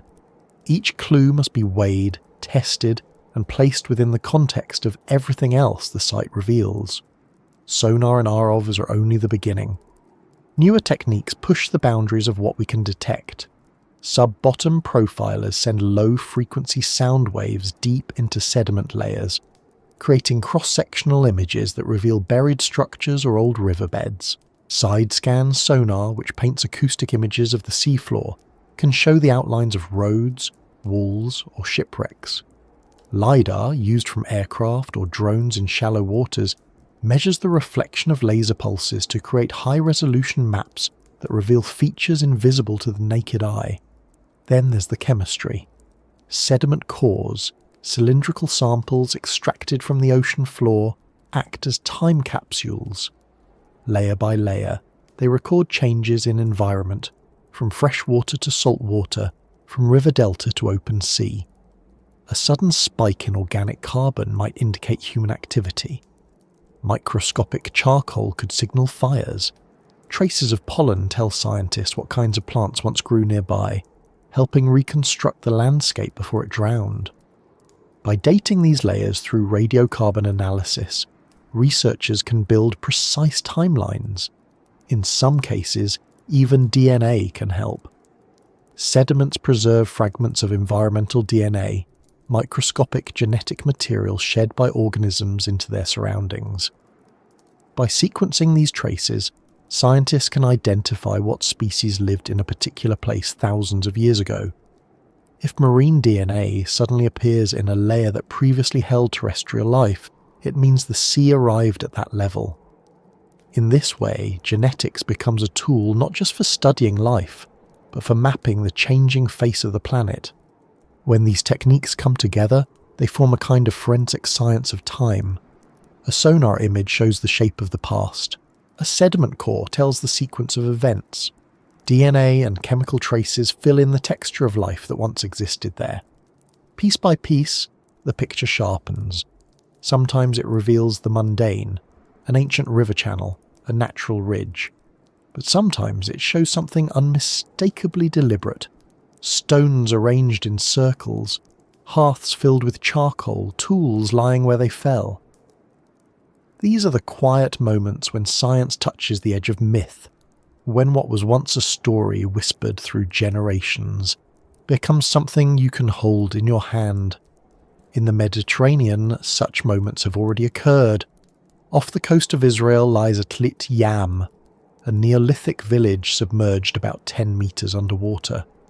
Discovered in the 1980s, it dates back nearly 9,000 years. Divers found stone houses, wells, tools, and even the remains of human skeletons preserved in the silt. At the centre of the site stood a circle of standing stones, perhaps for ritual use. Everything was frozen in place, as if the inhabitants had simply left one day and never returned. Geological studies show that rising sea levels gradually flooded the area, turning it into part of the ocean. For archaeologists, Atlit Yam is proof that entire communities once thrived where the sea now lies. It's a tangible link between legend and reality, showing how easily civilizations can slip beneath the waves. Further east, in the Gulf of Kambat off India's coast, sonar surveys have revealed geometric patterns extending for kilometres under the seabed. Some researchers interpret them as possible ruins, others caution that they may be natural. The challenge lies in access. The waters are murky, the current strong, and the sediment thick. But the region's history is compelling. The nearby Indus Valley civilization flourished along rivers that once extended far beyond their modern mouths, suggesting that earlier settlements may lie buried offshore. Each expedition returns with fragments, pottery shards, carved stones, pieces of wood carbon dated to 10,000 years ago, but none yet conclusive. The search continues, steady and methodical, because the ocean's memory demands repetition before it yields answers. Off Malta, divers have documented underwater structures that resemble megalithic temples similar to those found on land. In Greece, near Pavlopetri, one of the oldest known submerged towns lies just a few metres below the surface. Pavlopetri dates back around 5,000 years and includes streets, courtyards and tombs. Its preservation is remarkable, a combination of luck and geology.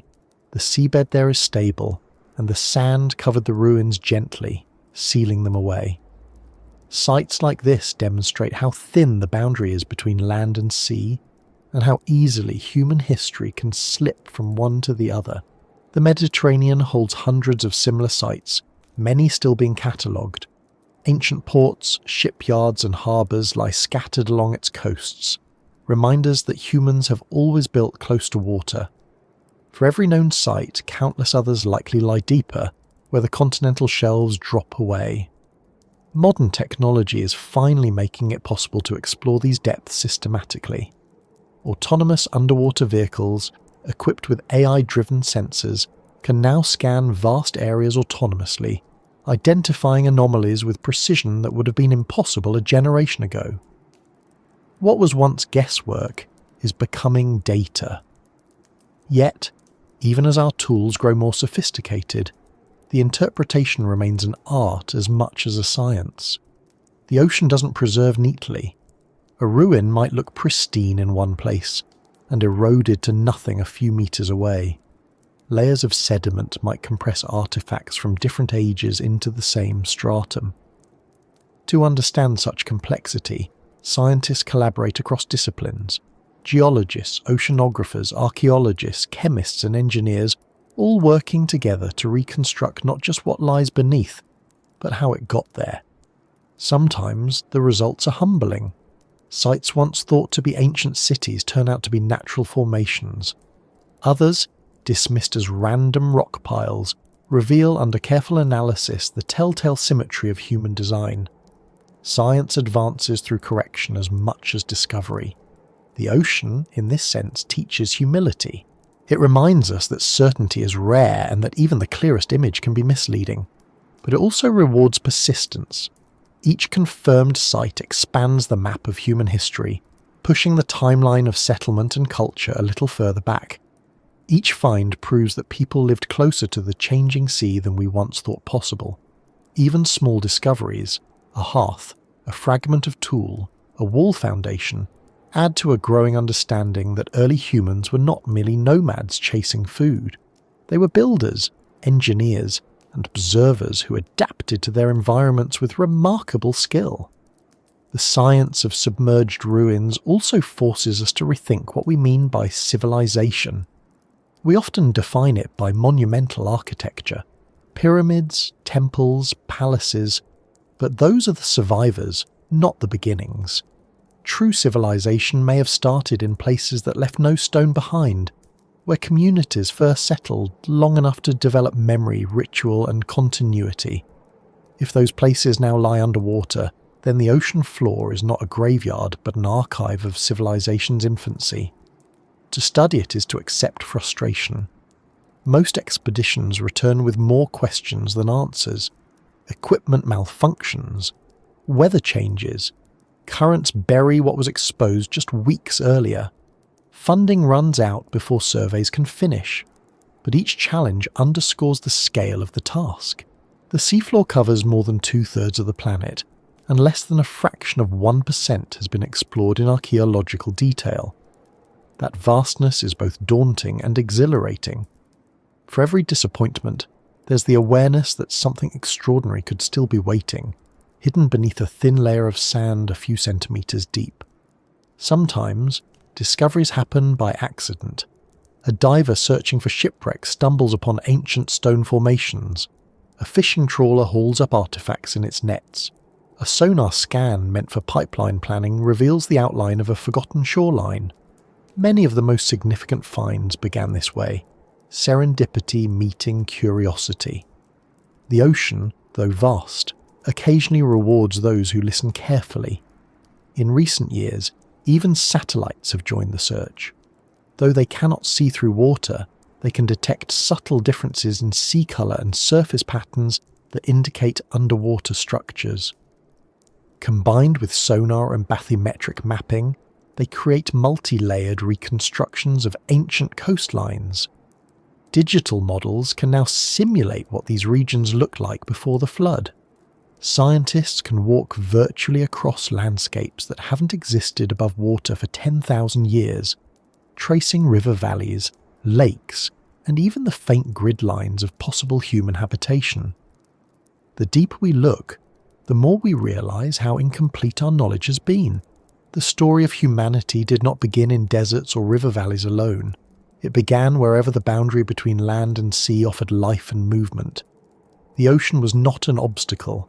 It was the first highway, the first source of abundance, the first mirror that showed us the changing world.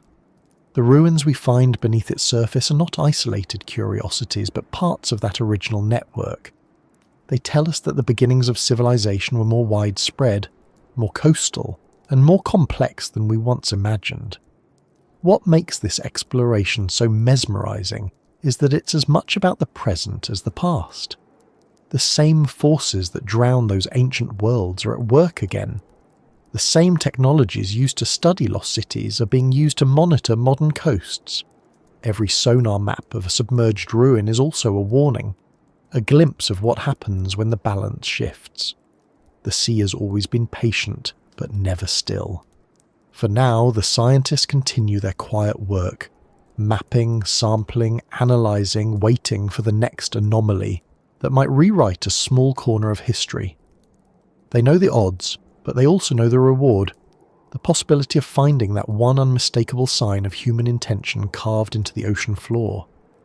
A right angle where none should exist, a pattern too deliberate to be chance, a tool caught in stone that once was sure. And as the data accumulates, something subtler emerges, a sense that the ocean, in all its vast indifference, still carries our reflection. Every discovery beneath it is also a reminder of how easily our own cities could share the same fate. We are not the first to live at the edge of the tide, and we will not be the last. Beneath the waves, the machines keep searching, tracing the outlines of the lost walls, listening to the echo of history against the seafloor. The signals return, faint but steady, forming maps of things unseen. And with each one, we get a little closer to understanding how memory endures even when the world forgets, how ruins can persist beneath centuries of water, and how, perhaps, the next story waiting to rise from the depths is already whispering through the static of sonar, just waiting for someone patient enough to listen. Proof is a fragile thing. It's not just about what we find, but about what manages to survive long enough to be found at all. The ocean doesn't care about our need for evidence, or our hunger to confirm old suspicions. It buries, corrodes, dissolves, and rebuilds in cycles of endless patience. What we call discovery often depends on coincidence, a gap in sediment, a current that shifts just enough to uncover something, a moment when light or sonar happens to touch the right place. For every artifact that makes it into a museum, there are countless others scattered, broken, and erased before anyone even knew they existed. The sea's memory is deep, but its archives are fragile. When archaeologists study ancient remains on land, they already fight against time. Wind, rain, temperature, and bacteria conspire to strip away the record of life. Underwater, the challenge multiplies. Salt water accelerates decay. Wood dissolves. Metal corrodes into dust. Bones crumble under the slow pressure of silt. Even stone, which we imagine as eternal, loses its edges. its carvings smoothed by the slow abrasion of sand and current. What remains after millennia under the sea is rarely recognizable as human work. A carved block becomes a rounded boulder. A wall collapses and becomes a natural ridge. The ocean's slow motion is an eraser that never stops moving. To preserve something underwater requires a perfect balance of circumstances. The site must be buried quickly enough to shield it from oxygen and microbes, yet not so deeply that geological processes destroy it. It must escape the attention of storms, currents, and tectonic shifts. It must exist in water cold enough or still enough to slow decay. That combination is rare. When it happens, the results can be astonishing. Shipwrecks nearly intact, villages preserved under layers of sediment, even human remains fossilized in anaerobic mud. But these are exceptions. For the most part, what lies beneath the waves is silence. The science of proof in this environment is delicate because absence doesn't mean non-existence. A missing artifact doesn't prove there was nothing to find. It might simply have vanished beyond recovery. This is the paradox of underwater archaeology. The ocean hides as much as it reveals, and sometimes it hides too well. Researchers are left with fragments, tiny pieces of wood, flakes of obsidian, scattered bones, and must build entire worlds from them. Interpretation becomes an act of balance between skepticism and imagination. One step too far in either direction, and the story collapses. Take, for instance, the ongoing debates about early coastal settlements. When sonar images reveal patterns that look geometric, it's tempting to call them ruins. But without direct evidence, tools, pottery, or artifacts, the conclusion remains uncertain. The ocean is full of illusions. Basalt fractures can form perfectly straight lines. Sand ripples can mimic roads. Coral growth can imitate columns. For proof, scientists need context, multiple signs that point in the same direction. Yet, the same forces that might create that context often destroy it. A current that exposes a structure also washes away the artifacts that would have confirmed it. Proof becomes not only rare but self-erasing. The problem extends beyond the ocean floor itself. Even the act of searching can disturb the very thing being studied. A remotely operated vehicle with its thrusters and lights stirs up clouds of silt that can take hours to settle. A diver's fin can scatter delicate deposits that took millennia to form. The first glimpse of a site can also be its last because once exposed it begins to decay faster. Archaeologists know this well. They document obsessively because the moment of discovery often marks the beginning of a loss. In underwater research, proof is an event measured in seconds. That fragility shapes the entire field. Many underwater sites are studied not directly, but through images, sonar maps, and sediment samples. The physical artifacts remain untouched, protected beneath their layers, because to reach them would be to destroy the conditions that have kept them safe. The ocean, in this sense, acts like both a vault and a trap. It preserves what it buries but punishes intrusion. Scientists learn to read traces, to work with inference and probability rather than certainty. It's a different kind of knowledge, less about possession and more about recognition.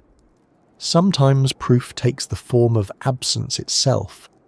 When sediment cores show a sudden transition from freshwater to saltwater species, it proves that the sea invaded what was once land. When pollen disappears from a layer, it tells of forests drowned. When isotopic ratios shift, it records a flood no human ever witnessed. The ocean leaves signatures in chemistry, even when it leaves no artifacts. These are forms of proof too, less tangible but no less real. They remind us that history can be written in atoms as well as in stone. There's also the human side of fragility. Interpretation is not immune to bias. The desire to find something extraordinary can lead even careful scientists to overstate what the evidence shows. The history of underwater exploration is full of hopeful mistakes. Natural formations hailed as lost cities, coincidental alignments declared intentional. Each claim invites scrutiny, each discovery demands replication, and the process takes years. In the end, most sensational finds fade quietly into the background of geology, while a few, more modest ones, stand the test of rigorous study. Real proof, like the structures at Pavlopetri or Atlit Yam, doesn't need grandeur. It only needs consistency. But that consistency takes time. Layers of analysis follow each other like tides. A site is mapped, then sampled, then dated, then modelled. Each step narrows the possibilities.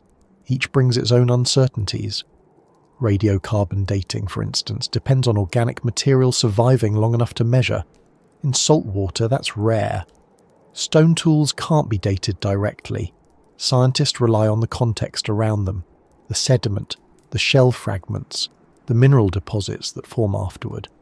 Each of those can shift over time, introducing doubt. Proof, in this world, is not a single piece of evidence, but a network of probabilities woven together carefully enough to hold. Even when proof survives, it doesn't always tell a clear story. A wall can mean many things.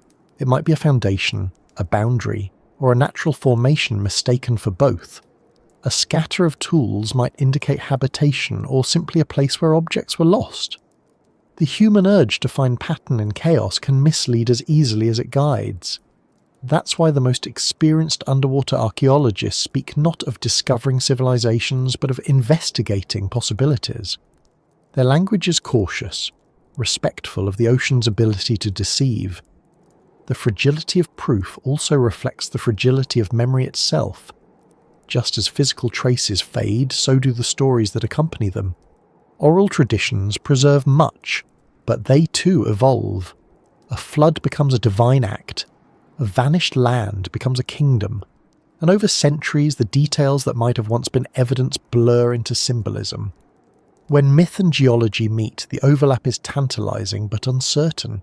Science can confirm that floods happened, but it cannot prove that a specific story describes one of them.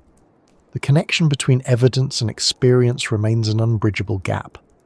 Proof dissolves not only in salt water, but in time. Sometimes, the absence of proof can be as revealing as its presence. In the Persian Gulf, for example, geologists have mapped what was once a fertile valley system. Satellite and sonar data show ancient riverbeds now deep beneath the sea, suggesting that the area could have supported early human life. Yet despite years of searching, no artifacts have been found. Does that mean no one lived there? Probably not. It may simply mean the ocean has already consumed whatever they left behind. The same goes for the Sunda Shelf and the Bering Land Bridge, regions that were likely corridors of human migration and settlement, now erased beyond recognition. Their emptiness today is a reminder of how quickly time outpaces our ability to hold on. The process of decay underwater is not only mechanical but biological. Microbes feed on organic matter even in extreme conditions. Barnacles and corals colonize surfaces within weeks. Worms bore into bone and wood. Over centuries, these living agents of change dismantle structures molecule by molecule. They are nature's archivists and destroyers at once. By the time we arrive, what remains is often a composite of the natural and the artificial, a ruin made partly by humans and partly by the sea. The boundary between the two becomes impossible to draw. In the face of such fragility, the very concept of proof begins to shift. It becomes less about finding absolute confirmation, and more about building a coherent story from partial evidence. The scientist learns to live with uncertainty, to let patterns emerge from fragments. The process resembles memory itself, never complete, always reconstructive, always shaped by what's missing as much as by what's found. Proof becomes a kind of conversation between presence and absence. Every field expedition ends with the same paradox. The researchers return to shore with boxes of samples, drives full of sonar data, and hours of footage. They have seen structures that seem deliberate, patterns that seem human, but when they present their findings, the first question is always the same. How can you be sure? And the honest answer, the only one possible in a world this mutable, is that certainty is rare. The ocean is not a museum. It is a living system, constantly remaking itself. The best we can do is gather enough evidence to make a strong case, to say that this alignment, this layer, this anomaly, could not have formed by chance alone. Even then, doubt lingers, as it should.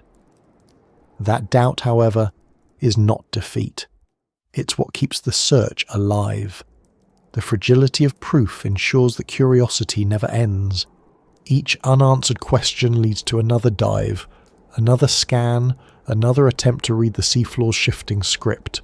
The ocean, in its quiet indifference, forces us to earn every revelation. And perhaps that's why the discoveries, when they come, feel so profound. A single intact wall beneath 10 metres of water carries the weight of centuries. A shard of pottery emerging from silt can rewrite the map of early human migration. Proof may be fragile, but its impact is immense. There's a quiet irony in how we measure significance. A single artifact on land might be a footnote. Underwater, it can redefine history. The rarity of survival amplifies its value. Scientists know this, and they tread carefully. They photograph before they touch, document before they move, analyse before they interpret. Every action risks destroying the very thing they hope to preserve. In that caution lies a kind of reverence, not for the artifact itself, but for the process of knowing. And still, even with all this care, the ocean continues its slow work of forgetting. New sediments settle over old sites. Coral grows, currents shift. The proof we find today may vanish again tomorrow, covered once more by the endless motion of water and time. The record we build is temporary, a snapshot in a cycle that never ends. That awareness shapes the mindset of those who study it. They don't aim to conquer the mystery, only to glimpse it before it moves on. In the end, the fragility of proof is also its beauty. It mirrors the fragility of everything else we value: life, memory, civilization itself. What endures is not the material but the effort to understand. Each expedition, each fragment, each careful measurement is an act of defiance against forgetting. The sea may reclaim the ruins, but the knowledge we extract from them changes us. It deepens our sense of time, our respect for impermanence, our awareness of how little we can truly keep. And as we drift deeper into this thought, we can almost see the next layer forming. The idea that maybe proof doesn't need to be perfect to matter. Maybe the fragments are enough. Maybe what survives, however incomplete, tells us precisely what we're meant to know. That the ocean has always been both destroyer and guardian. That every ruin beneath its surface is a reminder not of what we've lost, but of how much there is still to find. And in that slow, endless search, the water keeps its calm, waiting for the next question to be asked, and for the next small piece of truth to emerge from the silt. If there were people who built before the known beginning, they did so in a world we can barely imagine. A world half frozen and half awakening, where mammoths still roam the plains, and the stars above look the same, but the coastlines below are unrecognisable. The idea that humans may have built, organised and created complex societies before the rise of Egypt, Sumer or the Indus Valley isn't a matter of fantasy. It's a question of scale. We have existed as anatomically modern humans for at least 300,000 years, yet the record of what we call civilization covers only the last 5,000. That gap, enormous and silent, invites the simplest question imaginable. What were we doing all that time? To think of the first builders is to step into that silence. It doesn't require imagining vast empires or impossible technologies. It requires only imagining people, curious, social, inventive, living in environments now lost to the sea. They had fire, language and tools. They shaped stone, bone and wood. They buried their dead with care. They painted walls and carved figures. They observed the cycles of the sun and the moon. These are not signs of ignorance. They are signs of continuity. civilization did not begin with invention. It began with memory, with the act of preserving what came before. When we look for traces of those early builders, we tend to look for scale, walls, monuments, architecture. But the first true constructions were smaller, subtler. A hearth built to last through a season, a storage pit lined with stone, a dam across a stream. The threshold between a temporary camp and a permanent settlement is thin. Once people stayed long enough to shape the landscape intentionally, they became builders. The problem is that wood and mud don't survive 10,000 years underwater. Only stone remembers, and even stone forgets eventually. Still, there are hints, scattered, stubborn, and strange enough to keep the question alive. In Turkey, far from any coast, lies Göbekli Tepe, a site that shouldn't exist according to traditional timelines. It was built around 11,000 years ago, long before agriculture or cities were supposed to appear. Massive T-shaped pillars, carved with intricate animal figures, form circular enclosures arranged with geometric precision. Whoever built it understood engineering, astronomy, and ritual. They organised labour, planned architecture, and left behind art that still stuns the modern eye. No one knows who they were, or why they buried the site themselves after centuries of use. What we do know is that their existence pushes the beginning of complex construction back several millennia. If such sophistication existed inland, why not on the coasts that have since vanished? The builders of Göbekli Tepe lived near the end of the Ice Age, when sea levels were still lower and the climate was unstable. If groups like them thrived along the rich, temperate coastlines of that era, the evidence of their settlements now lies underwater. Those areas would have offered abundant food, fish, shellfish, fertile plains, and rivers flowing to the sea. The transition from foraging to farming may have happened there first, on the now submerged shelves of the world. The first domesticated grains might have grown near ancient estuaries, the first temples built within sight of a shoreline that no longer exists. When the waters rose, they took not only land, but perhaps the first pages of civilization's story. The idea that humans built before the known dawn of history has always been controversial, partly because it challenges our comfort with progress as a straight line. We like to believe that development moved step by step, from stone tools to cities, from ignorance to knowledge. But geology tells a different story, one of cycles, interruptions, and losses. The Earth resets itself regularly. Climate changes, continents shift, and coastlines drown. Civilizations could have risen and fallen many times without leaving a trace we can still read. To imagine a forgotten chapter isn't to invent fantasy.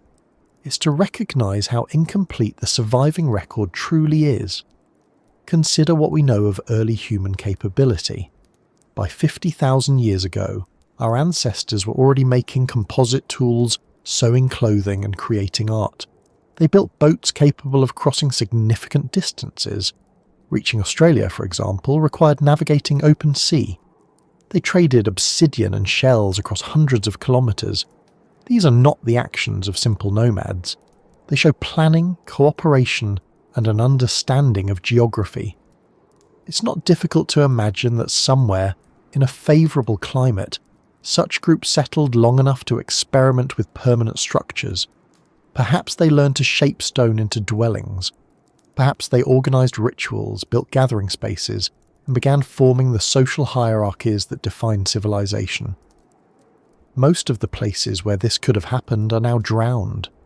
The continental shelves, the zones that were exposed during the last ice age, account for some of the most habitable regions on Earth. Gentle slopes, fresh water, mild temperatures, abundant resources. If any early complex societies existed, this is where they would have thrived. The challenge is that the ocean covers their remains beneath hundreds of meters of water and thousands of years of sediment. What we can access represents only a fraction of what once existed. Archaeologists have found tantalizing evidence along these margins. Off the coast of India, submerged structures in the Gulf of Kambat suggest deliberate construction dating back to around 9,000 years ago. Near the coast of Japan, the Yonaguni monument, whether natural or human-made, indicates at least an awareness of the sea's encroachment. In the Mediterranean, Pavlopetri and Atlit Yam demonstrate that coastal settlements capable of architecture existed earlier than we once thought possible. Each discovery shifts the boundary of what's plausible a little further back. The question isn't whether humans could have built before recorded history. They clearly could. It's whether they did so in ways complex enough to count as civilization. That word carries assumptions. Cities, writing, governance, agriculture, religion. But perhaps we should think in different terms. A civilization doesn't have to mean empire. It can mean continuity, shared identity, collective effort. A community that gathered to build, to worship, to trade, and to tell stories about its origins was already laying the foundation for everything that followed. The first builders may have been more communal than monumental, more practical than grand.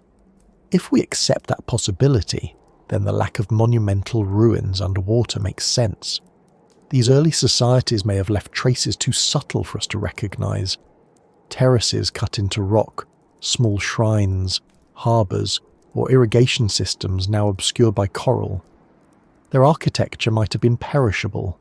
Wood frameworks, thatch, mud, and bone. The sea erases such materials completely. What remains are the stone tools and carvings that resist time's pressure.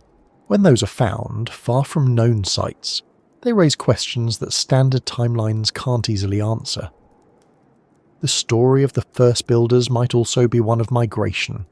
As the climate warmed, human populations expanded northward and along coastlines, following game and vegetation. These migrations weren't chaotic wanderings. They were guided by memory and observation. People returned to the same sites season after season, improving shelters, marking routes, leaving signs for others. Over generations, these temporary camps became semi-permanent and eventually permanent. The builders weren't starting from nothing. They were continuing patterns refined over tens of thousands of years. Civilization may not have begun with invention, but with persistence. There's a kind of humility in this realization. It reminds us that progress isn't inevitable or linear. It's fragile, dependent on geography, climate, and chance. If sea levels had remained stable, we might trace civilization back twice as far as we do now. But instead, nature edited the record. Whole epochs of human life were buried under the ocean's rewriting. The Earth didn't erase us out of malice. It simply kept moving, as it always has.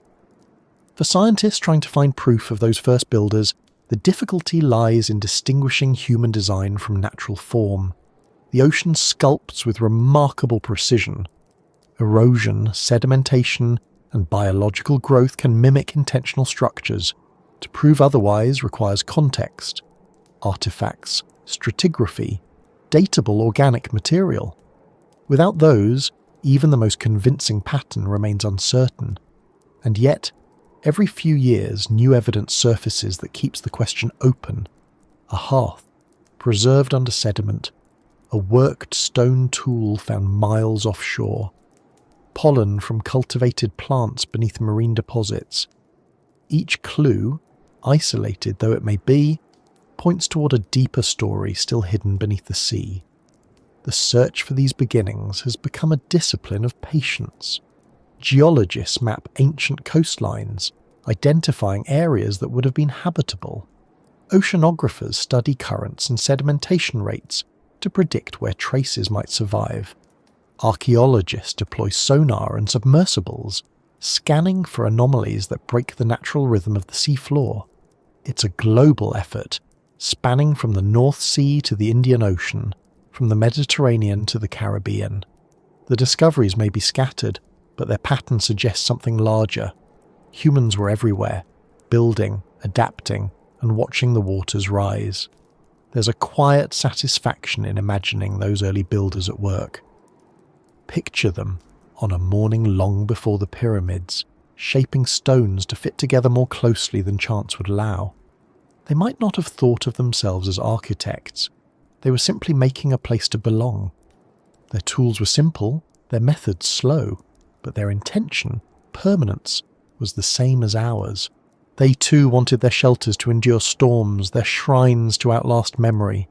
They too looked at the horizon and wondered if it would stay where it was. The fragility of their creations doesn't diminish their achievement. If anything, it magnifies it. To build in a world constantly changing, to carve something meant to last on a planet that forgets, is an act of defiance.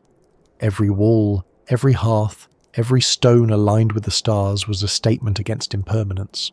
Those statements are still out there, dissolved and scattered, but their spirit endures in us. We are still building, still measuring, still seeking continuity in a transient world. If the first builders left no grand monuments, they left something subtler, the impulse to shape the world in our image. That impulse survives in every structure we raise, every bridge, every tower. It's the same need that drove them to stack stones along a shore that no longer exists. We are their continuation, not their replacement. The materials have changed, but the desire remains. Some researchers have begun to speculate that the origins of symbolic architecture, temples, monuments, ceremonial spaces, might predate agriculture. That perhaps the need to gather and build together came first, and the need to settle and farm followed. If true, it means that construction was not a byproduct of civilization, but its catalyst. People built first, and civilization grew from that act. It would explain why places like Göbekli Tepe appeared before farming villages. The builders may have gathered seasonally, drawn together by ritual, cooperation and shared vision. They may have invented permanence before stability. If similar gatherings happened along the coasts now lost, the ocean holds their traces. Circular arrangements of stones, ritual enclosures, causeways linking islands. These might have been the first expressions of culture larger than the individual group. The ocean, in absorbing them, didn't end the story. It preserved it in its own way, storing the evidence until our tools became precise enough to look for it again. We often think of the ocean as a frontier, but for the first builders, it was home. It provided food, roots, and rhythm. It marked the boundary between the known and the unknown. To live beside it was to understand its moods, its tides, its generosity, and its power. When the sea began to rise, it wasn't an enemy but an inevitability. They adapted as long as they could, moving inland, rebuilding, watching their old sites disappear. The last generations who lived on those drowning coasts must have felt the strangeness of seeing the places where their ancestors had built vanish beneath the water. Their memories became the first myths of lost lands. Their ruins became the first mysteries of the deep. What remains for us now is the echo of that continuity. We look for patterns on sonar maps, for right angles in the sand, for the slightest suggestion of design. Each discovery, no matter how small, feels like a conversation across time. It tells us that humans have always built not just to live, but to remember. To leave something behind that says, we were here. And maybe, somewhere out there, beneath layers of silt and coral, one of those voices still waits to be heard. A wall carved by hand, a pathway leading nowhere, a stone circle arranged to face the sunrise of a world long gone. Proof might never be complete, but the evidence of intent is enough. The ocean keeps it, the earth forgets it, and we keep searching for it, following that ancient human instinct that began the moment someone placed one stone upon another and decided it should stay. As we drift further through this thought, the image sharpens just a little. The hands of those unknown builders, the sound of waves nearby, the sense that they already understood how temporary everything would be. They built anyway, not to defy the sea, but to leave a trace of themselves within it. The water rose, and their world changed. But the impulse they began has never stopped moving. It carries forward in us, in every structure and story, in every quiet question asked when we look toward the horizon and wonder what lies beneath. The planet has always been rewriting itself. It's easy to think of the Earth as a finished thing, as if continents are fixed and oceans permanent, but nothing here is truly still. Every grain of sand, every current of air, every mountain and trench is in motion, recording one story while erasing another. Over billions of years, the Earth has become a palimpsest, a layered manuscript written, scraped clean, and written over again, where traces of older words still linger beneath the new. What we see on the surface is just the latest version of the text. Beneath it, faint but enduring, are the erased histories of oceans, forests, species, and civilizations. The metaphor isn't poetic exaggeration, it's literal. The rocks beneath our feet are records. Sedimentary layers preserve the quiet accumulation of time, each one a page written by rivers, winds, and waves. Volcanic ash seals sudden moments of catastrophe. Fossils, mineral veins, and isotopes tell of climate and chemistry. The planet's crust is a living archive, though not one organised for our convenience. Reading it requires patience and translation, because the handwriting changes constantly. What begins as clear writing, mountain ranges, river systems, coastlines, eventually becomes smudged, folded, or erased by new forces. The result is a world that remembers everything but refuses to make it easy to read. Tectonic movement is the pen and eraser of this planetary script. Continents drift, collide, and separate with slow inevitability. Ocean basins open and close. Mountains rise, only to be ground down by wind and rain.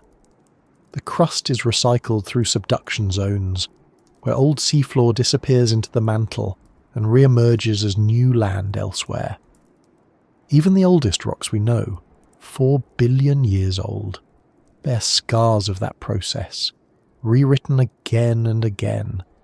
If we were to look for a permanent record of the planet's surface, we'd find that no such thing exists. The Earth doesn't keep archives, it edits them. That editing process is why proof of the first civilizations, or even earlier species, is so difficult to hold on to. The planet's surface may seem ancient to us, but to geology it's temporary. The oldest seafloor today is only about 200 million years old, a mere chapter compared to Earth's full age. Everything older has already been recycled. Even continents, though longer lived, lose their details over time. Rivers change course, glaciers scrape valleys clean, deserts shift, floods deposit new sediments that bury what came before. To study the planet's history is to work backward through overlapping revisions, trying to separate one handwriting from another. The palimpsest isn't only geological, it's biological too. Life writes its own layers into the planet. Every organism leaves traces, molecules, shells, bones, or chemical changes in the air and soil. Those traces become part of the rock record, tiny signatures of existence. The oxygen we breathe was written by ancient cyanobacteria billions of years ago, long before plants. The chalk cliffs of England are the compressed remains of microscopic plankton. The limestone under tropical islands began as coral reefs. Even coal and oil are the fossilized handwriting of forests and plankton, transformed by time into energy that fuels our civilization. The planet remembers everything that lives upon it, though it often hides the evidence deep below. When humans arrived, our writing on this global manuscript became faster, louder, and harder to erase. Agriculture changed soils, cities compacted layers of earth. Mining and construction rearranged entire landscapes. In just a few thousand years, a blink in geological time, we have added a dense, unmistakable layer of our own. Scientists call it the Anthropocene, a proposed epoch marked by our influence on climate, biodiversity, and sediment. Future geologists, if any exist, will recognize it instantly. A thin line rich in plastics, concrete, and carbon isotopes. It's our signature in the palimpsest, our addition to a text that began long before we appeared. But before we began to write our own layer, countless others were already there. The drowned coastlines of the Ice Age, the vanished valleys of Doggerland, the sunken plains of the Sunda Shelf, all are part of the most recent chapter. Beneath them lie older stories, carved by rivers that no longer flow, shaped by species that no longer exist. If we could peel back each layer in sequence, we'd see the Earth transforming through stages of fire, ice, and flood. Cities would fade into forests, forests into deserts, and deserts into seas. Each cycle would reveal another civilization, not always human, but always alive. To call the planet a palimpsest is also to admit that much of what it writes is illegible to us. We can measure isotopes, scan subsurface structures, and date minerals, but we can never reconstruct everything. Too much has been rewritten. The crust that once held the first oceans is gone. The seabeds that recorded the rise of the earliest life have been consumed by the mantle. Even the fossils we recover represent only a tiny fraction of all that ever lived. The planet keeps its secrets by design, through motion. For underwater archaeologists and geologists alike, this presents both a challenge and a comfort. The challenge is obvious. How can we find what has been erased? The comfort lies in understanding that nothing is ever truly lost. Every atom of the past remains somewhere, transformed but still present. The carbon in ancient forests circulates through our atmosphere. The calcium from shells becomes limestone, then marble, then dust. Even the traces of lost civilizations, whether built or imagined, contribute to the chemistry of the modern ocean. The sea is the great blender of time, turning ruins into nutrients, stories into sediment. Sometimes, the planet's revisions overlap in ways that confuse even the most careful readers. A mountain ridge might contain rocks that once formed on the seafloor. A desert might hide beneath it the remains of a lush tropical swamp. The Sahara, for example, has alternated between arid dunes and green savanna many times. Beneath its sands lie fossilized river channels and ancient lake beds. Satellite imaging reveals the outlines of vanished deltas, showing that the desert we see now was once a cradle of life. When climates shift again, it may be so once more. The palimpsest continues to write. The oceans too have changed shape countless times. The Atlantic is a relatively young sea, born when Pangaea split apart. The Tethys, which once stretched between Africa and Asia, has long since vanished, its remnants forming the Mediterranean, Black and Caspian seas. Each transition buried shorelines, reefs and islands that once teemed with life. If civilizations ever rose before the ones we know, they might have done so on continents that no longer exist in any recognizable form. Their foundations could now lie kilometers beneath new crust, their materials melted and remade into something else entirely. The Earth doesn't merely bury its past, it recycles it, and yet some traces persist stubbornly. Zircon crystals older than 4 billion years, found in the rocks of Australia, preserve the memory of the planet's earliest crust. Microfossils in Greenland tell of life when the oceans were still forming. Magnetic patterns frozen into basalt record the shifting poles. These are the faintest of echoes, but they remind us that the planet, though constantly changing, never forgets completely. Even in erasure, it leaves outlines. Even in destruction, it builds continuity. Human history sits on top of that immense archive like a thin coat of paint on an ancient wall. Beneath our cities are layers of older ones. Beneath those, layers of prehistory. The process of excavation, whether in a desert or under the sea, is really a dialogue between timescales. We uncover our own recent past while glimpsing the deeper transformations that made it possible. A Roman port built on a Greek foundation might rest on a prehistoric shore. That shore might once have been a coral reef, which grew atop volcanic rock formed by an eruption millions of years earlier. Each layer adds a chapter, but no layer stands alone. Understanding Earth as a palimpsest also changes how we think about permanence. We build monuments believing they will last forever, but geology suggests otherwise. Even the strongest stone succumbs eventually. Earthquakes crack foundations, wind scours surfaces, tectonics lift and fold, turning cities into fossils. The pyramids and the Great Wall, are geological blinks compared to the mountains and valleys around them.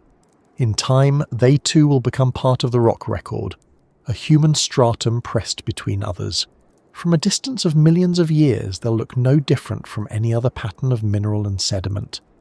The distinction between natural and artificial fades with time. It's humbling to realise that the planet itself might have done this before. If an earlier civilization existed, human or otherwise, it would have left its mark in the same way. A brief pattern in the sediment, a chemical trace, an anomaly in the rock. But the longer the time since its disappearance, the fainter that mark becomes. Given enough millions of years, even concrete returns to dust, steel reverts to ore, glass becomes sand. The only record left would be in the isotopes and minerals formed by industrial processes, subtle but measurable. Some scientists have wondered whether, if Earth once hosted a pre-human civilization millions of years ago, we could even tell. The answer, most agree, is uncertain. We might never know. The planet's rewriting is too complete. This doesn't make the search meaningless. On the contrary, it gives it depth. To study the layers of the Earth is to participate in its memory, to add our curiosity to its ongoing revisions. Each core sample, each sonar scan, each excavation is a conversation with the past, an attempt to decipher the faded script beneath the newer lines. Even when we can't translate it perfectly, we learn something about how the text is written. We learn that time doesn't flow smoothly but folds, creases and loops back on itself. We learn that everything temporary is part of a larger continuity. There's something almost alive about this process. The Earth behaves less like a machine and more like an organism, growing, healing, forgetting and adapting. Its surface renews itself the way skin does, constantly shedding old cells to make way for new ones. The scars of impact craters fade, the marks of rivers shift, and the continents drift like slow muscles. To live on this planet is to live on something that is always in the act of becoming. The past isn't behind us, it's beneath us, layered invisibly under our feet. In that sense, the ocean is the most revealing layer of all. It's both the newest and the oldest part of the planet's surface. Its floor is young, yet its waters have cycled through the same basins for billions of years. Each drop of seawater has carried the dust of mountains, the ashes of volcanoes, the minerals of bones. When we search for ruins beneath the sea, we're not just looking for architecture, we're reading the latest revision of the Earth's story. Each submerged site, whether natural or human-made, is a phrase in that long text, written in the alphabet of currents and sediment. To view the planet this way, layered, dynamic, self-editing, is to understand that loss is part of its nature. The ruins we can no longer find are not missing. They've been rewritten. Their materials are still here, transformed into new landscapes, new ecosystems, perhaps even new civilizations. The same calcium from ancient shells now forms the limestone under our cities. The same silica from prehistoric sands is in our glass. The past is never truly gone, it's simply rearranged. This realization softens the boundary between science and imagination. When we wonder about the first civilizations, we're not just speculating, we're participating in the planet's ongoing act of remembering. Our questions are part of the next layer, etched into the geological record as data, stories and thought. Future beings might study our remains as we study the fossils of ammonites or the stones of lost temples. They'll see that we too were builders and dreamers, trying to understand the layers beneath us before they became part of us. The Earth as a palimpsest reminds us that knowledge itself is provisional. Every generation rewrites what it knows based on what it discovers. The same is true of the planet. Its landscapes are revisions, not originals. The continents are drafts. The mountains are annotations. The oceans are erasures filled with new text. We live in the margin between what's visible and what's forgotten, and as we drift through that awareness, it becomes easier to imagine how this same planet once looked entirely different, how other coasts, other rivers, other worlds may have existed before ours. The sea that now conceals their ruins is still writing over them, adding its latest sentences of coral, silt and life. Somewhere, beneath those layers, the handwriting of the first builders remains faintly visible, waiting for us to notice the texture beneath the ink. The page keeps being written, the planet keeps revising, and we, for now, are just one more line in its story, a brief mark that will one day fade into the next layer of the Earth's unending script. The effort to uncover the planet's erased history depends on a new kind of craftsmanship. Tools not made of stone or bronze, but of sound, light, magnetism, and data. The same human instinct that once drove the first builders to shape stone now drives scientists to reshape understanding. Every instrument they use is, in its own way, an extension of curiosity. The tools of rediscovery don't merely find, they translate. They turn invisible landscapes into maps, traces into patterns, silence into information. It starts with sound.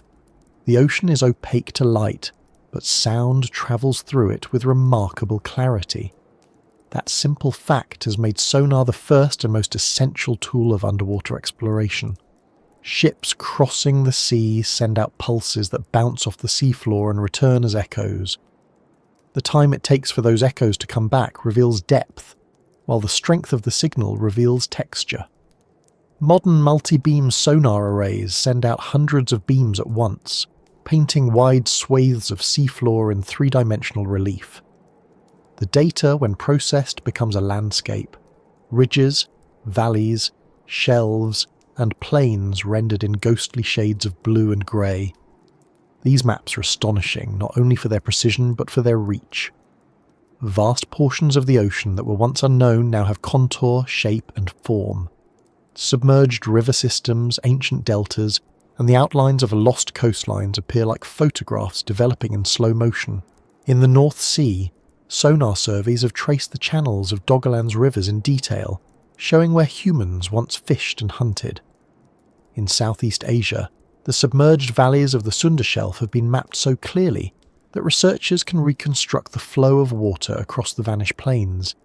In these images, the landscape of 10,000 years ago comes back into view, not imagined, but measured.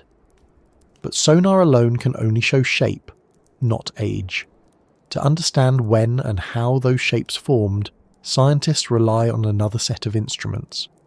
Sediment corers extract long, narrow samples from the seabed, each a vertical timeline of deposition. The layers inside tell stories of changing environments, grains of river sand giving way to marine silt, freshwater shells replaced by saltwater species. The transition marks the moment when the sea arrived. Radiocarbon dating of organic material, wood fragments, pollen, shells, pinpoints the timeline. These cores allow scientists to connect specific geological events to broader patterns of climate change and sea level rise. They are, quite literally, the stratigraphy of memory. Technology has turned this process into a discipline of extraordinary precision. Cores only a few centimetres in diameter can record thousands of years of history. Their chemistry can reveal ancient temperatures, oxygen levels, and even the sources of erosion upstream. Computer models then use this data to simulate how coastlines advanced and retreated over time. What was once speculation becomes a dynamic reconstruction, showing the transformation of Earth's surface frame by frame. Sometimes these reconstructions lead to surprising results. In regions like the Persian Gulf, they've shown that the flooding of the ancient basin was slower and more complex than previously thought, leaving pockets of habitable land far longer than expected. In the Black Sea, they've revealed that the influx of Mediterranean water may have been gradual, not catastrophic. These nuances reshape not only geological history but human history as well. They affect where we look for settlements, how we interpret migration, and how we understand the resilience of early societies. Other instruments extend the search into dimensions we cannot sense directly. Magnetometers detect variations in the Earth's magnetic field, caused by differences in rock type or the presence of buried materials. A pattern of anomalies on the seafloor might indicate walls, foundations, or roads. Ground-penetrating radar, used in shallow water or along coastal plains, sends electromagnetic waves below the surface, mapping hidden structures without excavation. Together, these technologies allow researchers to see through layers of sediment as if turning translucent pages in the planet's book. In shallower coastal areas, where sunlight still penetrates, LIDAR has become an invaluable tool. Short for light detection and ranging, it uses lasers mounted on aircraft or drones to measure precise distances to the surface below. When applied to clear water, LIDAR can reveal the contours of submerged terrain, even distinguishing stone walls or causeways beneath sand. Archaeologists have used it to find shipwrecks, harbour remains, and ancient roads lost to the tide. In one case, surveys along the Florida coast revealed complex networks of prehistoric canals built by indigenous peoples to manage water flow and trade. What the eye can't see, the laser can. But the greatest transformation in recent years has come from data itself. Every sonar scan, every sediment core, every image captured by remotely operated vehicles contributes to vast digital archives. These archives are layered much like the sediments they describe.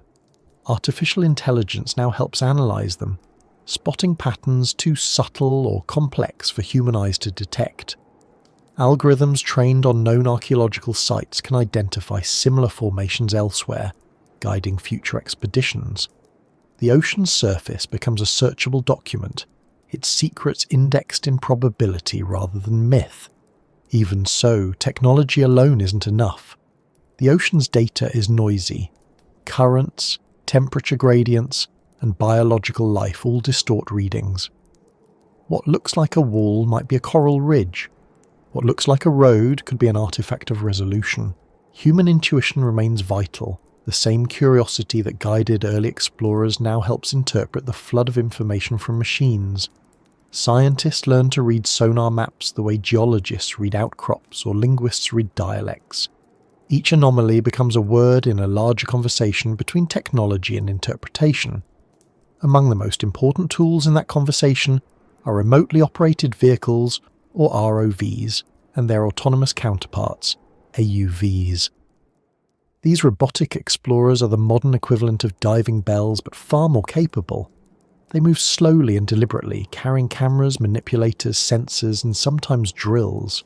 Controlled from research vessels on the surface, they can hover above a suspected site, taking high-resolution photographs from multiple angles. Some can collect small samples for laboratory analysis, while others can map the terrain in centimetre-scale detail. Their cameras capture light that hasn't touched human eyes in thousands of years, and their sensors measure everything from temperature to magnetic fields. The imagery they return is haunting. Stone walls draped in algae, pottery half buried in sand, coral growing over what might once have been steps or foundations. Sometimes the scene is ambiguous, straddling the line between natural and human-made. Other times, it's unmistakably deliberate. A circle of stones, a carved surface, a straight edge aligned to a forgotten horizon. These images bring a stillness that words can't quite convey. A sense that time underwater behaves differently, stretching and slowing until millennia feel like a single moment. When artifacts are recovered, the process of rediscovery continues in laboratories. Each object must be desalinated carefully, otherwise salt crystals form inside and destroy it. Some artifacts are stabilized in chemical baths, others kept permanently in controlled humidity. What seems like a small find, a piece of wood, a bone, a tool, can take months to preserve. Specialists analyze isotopes, trace elements, and wear patterns, extracting information invisible to the naked eye. A single object can reveal trade routes, diets, technologies, even cultural connections across continents. What's remarkable is how the tools of rediscovery mirror the processes of forgetting they try to undo. The same way the ocean layers its sediment, researchers layer their data. Each pass of sonar adds a new coating of information. Each dive revisits the same place from a slightly different angle. Knowledge builds like coral, slowly, through accumulation. There are no sudden revelations, only gradual clarity. In this sense, rediscovery isn't about revelation, it's about persistence. Satellite technology adds yet another dimension. Though satellites can't see through water, they can measure subtle variations in sea surface height caused by gravitational differences beneath. A dense mass, like a submerged ridge or plateau, pulls slightly more strongly on the water above, creating tiny bumps measurable from space. These readings, combined with bathymetric data, reveal underwater mountain chains, plateaus and basins that might once have been land. In 2014, satellites helped confirm the shape of Zealandia, a nearly submerged continent beneath New Zealand, proof that entire land masses can hide in plain sight. For archaeologists, such findings are both humbling and inspiring. If a continent can vanish, what else might be waiting unseen? Even the chemistry of the sea itself has become a tool. Oceanographers analyze dissolved gases, isotopes and minerals to track changes in temperature and salinity over time. These patterns, when matched with sediment records, can pinpoint the timing of floods and glacial melts. In some cases, ancient DNA extracted from marine sediments, called cedar DNA, reveals the presence of species long extinct. This includes plants and animals from periods when the now submerged coasts were still dry land. Each strand of genetic material is a microscopic fossil, carrying echoes of ecosystems that vanished beneath rising tides. The scope of these tools is vast, but their goal is simple: to reconstruct lost worlds as faithfully as possible. They can't restore what the ocean has erased, but they can outline it, give it contour, bring it back into view long enough for us to imagine it clearly. That act of imagining is as important as the science itself. It connects us to the people who once lived there, to their choices, their fears, their ingenuity. Every sonar sweep and core sample is a bridge between our present and their vanished future. As the methods evolve, so does our understanding of time. The boundaries between archaeology, geology, and climatology blur. Studying a submerged settlement means studying the world around it, the climate that shaped it, the ocean that covered it, the tectonics that preserved or destroyed it. Rediscovery becomes interdisciplinary by necessity. Scientists, divers, historians, and engineers share data, each adding a layer to the composite image. No single tool reveals the whole. The picture emerges only when all are used together. There's a kind of quiet poetry in this collaboration. The machines hum and scan. The data accumulates silently in servers. On deck, researchers huddle over screens, watching grainy images drift upward through darkness. They may not know in that moment whether they're seeing something world-changing or simply another rock formation. But they keep watching because the possibility, the faint chance that the ocean is about to yield a new word in its long story, is enough. What drives this patience is not just scientific curiosity, but a deeper sense of continuity. Each discovery under the sea reminds us that our own civilizations, no matter how advanced, are temporary as well. The tools we use to study the drowned past may one day be used to study us. This same sonar that maps ancient coastlines might trace the outlines of our cities long after they're gone. The same satellites that measure the depth of forgotten seas might one day scan the ruins of our own shorelines. Rediscovery is not only backward-looking, it's rehearsal. In that sense, the tools of rediscovery are also tools of memory. They allow the planet to remember itself through us. Every image, every data set, every preserved artifact adds to the shared archive of what Earth has been.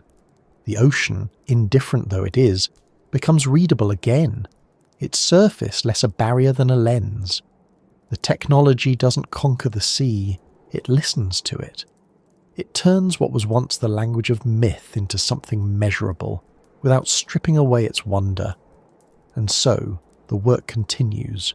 Ships sail slowly across the world's shelves, their instruments whispering through the depths. Computers hum with incoming data. Divers and engineers prepare for the next descent. The ocean remains vast, the task endless, but the progress steady.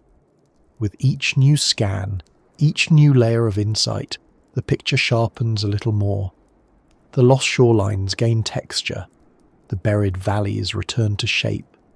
The ancient builders who once stood where waves now break become less imaginary, more tangible. Somewhere in that process, between sound and silence, between erosion and discovery, lies a kind of equilibrium. The planet keeps erasing. We keep rewriting. The sea keeps its secrets. We keep learning to read them. And as this quiet conversation continues, we begin to realize that rediscovery isn't about finding everything. It's about learning how to see the world as it was, layer by layer, with patience equal to the ocean's own. The sea, for all its movement, is a place of silence. Not silence in the absence of sound, because under the surface there is constant noise, but silence in the way it holds its secrets, in how it swallows meaning. Sound travels farther through water than air. A whale's call can cross an ocean. Waves hum across entire basins. Currents whisper against rocks.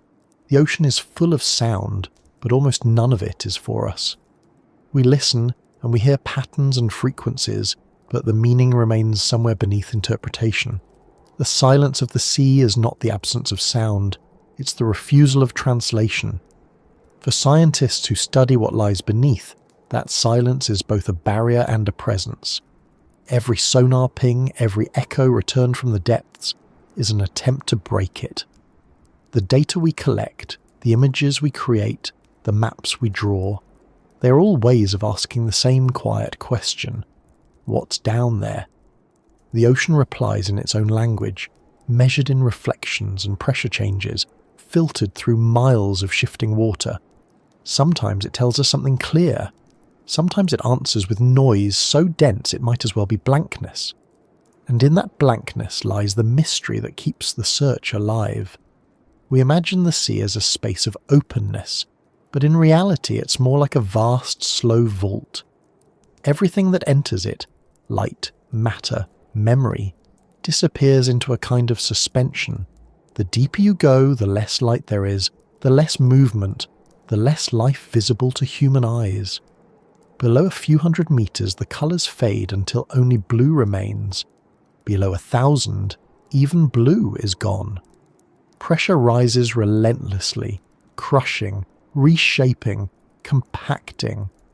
The seafloor, though alive with activity, appears still. It's a stillness that deceives. Sediment drifts like slow snow, covering what falls, preserving it through exclusion. In that darkness, things don't vanish quickly. They fade over ages, dissolving into chemical equilibrium. The silence is geological as much as it is acoustic. It comes from the pace of processes so slow that they seem like stillness. Rocks forming, shells compacting, water circulating through subterranean cracks. Everything that happens there is quiet by our standards, but it is constant. The ocean doesn't forget, it just takes longer to speak. The scientists who spend their lives listening to it describe an odd paradox. They can measure almost everything: temperature, salinity, current speed, chemical composition, yet they often feel they know nothing. The more data they gather, the more complex the picture becomes. The ocean refuses to be reduced. Its silence is not emptiness, its depth in the purest sense, information layered so densely that it becomes unreadable. For archaeologists, that silence is particularly heavy. They search for signs of life in an environment that seems designed to erase them. Every sonar return could mean something, or nothing. Every artifact recovered might be an accident of geology. Even when they find what appears to be clear evidence, walls, tools, carvings, the context that gives those objects meaning has usually been stripped away. The ocean keeps the object but removes the story. A broken pot or a carved stone beneath 30 meters of water can tell us that humans were once there, but it can't tell us why or how. The silence between those facts is immense, and yet that silence holds value. It's a reminder that not everything must be known to matter. The sea's indifference to our curiosity gives it a kind of integrity. It doesn't participate in our need for closure. It carries the remains of extinct species, lost civilizations, and forgotten coastlines with the same quiet impartiality. For every structure we identify, there are thousands more buried beyond reach.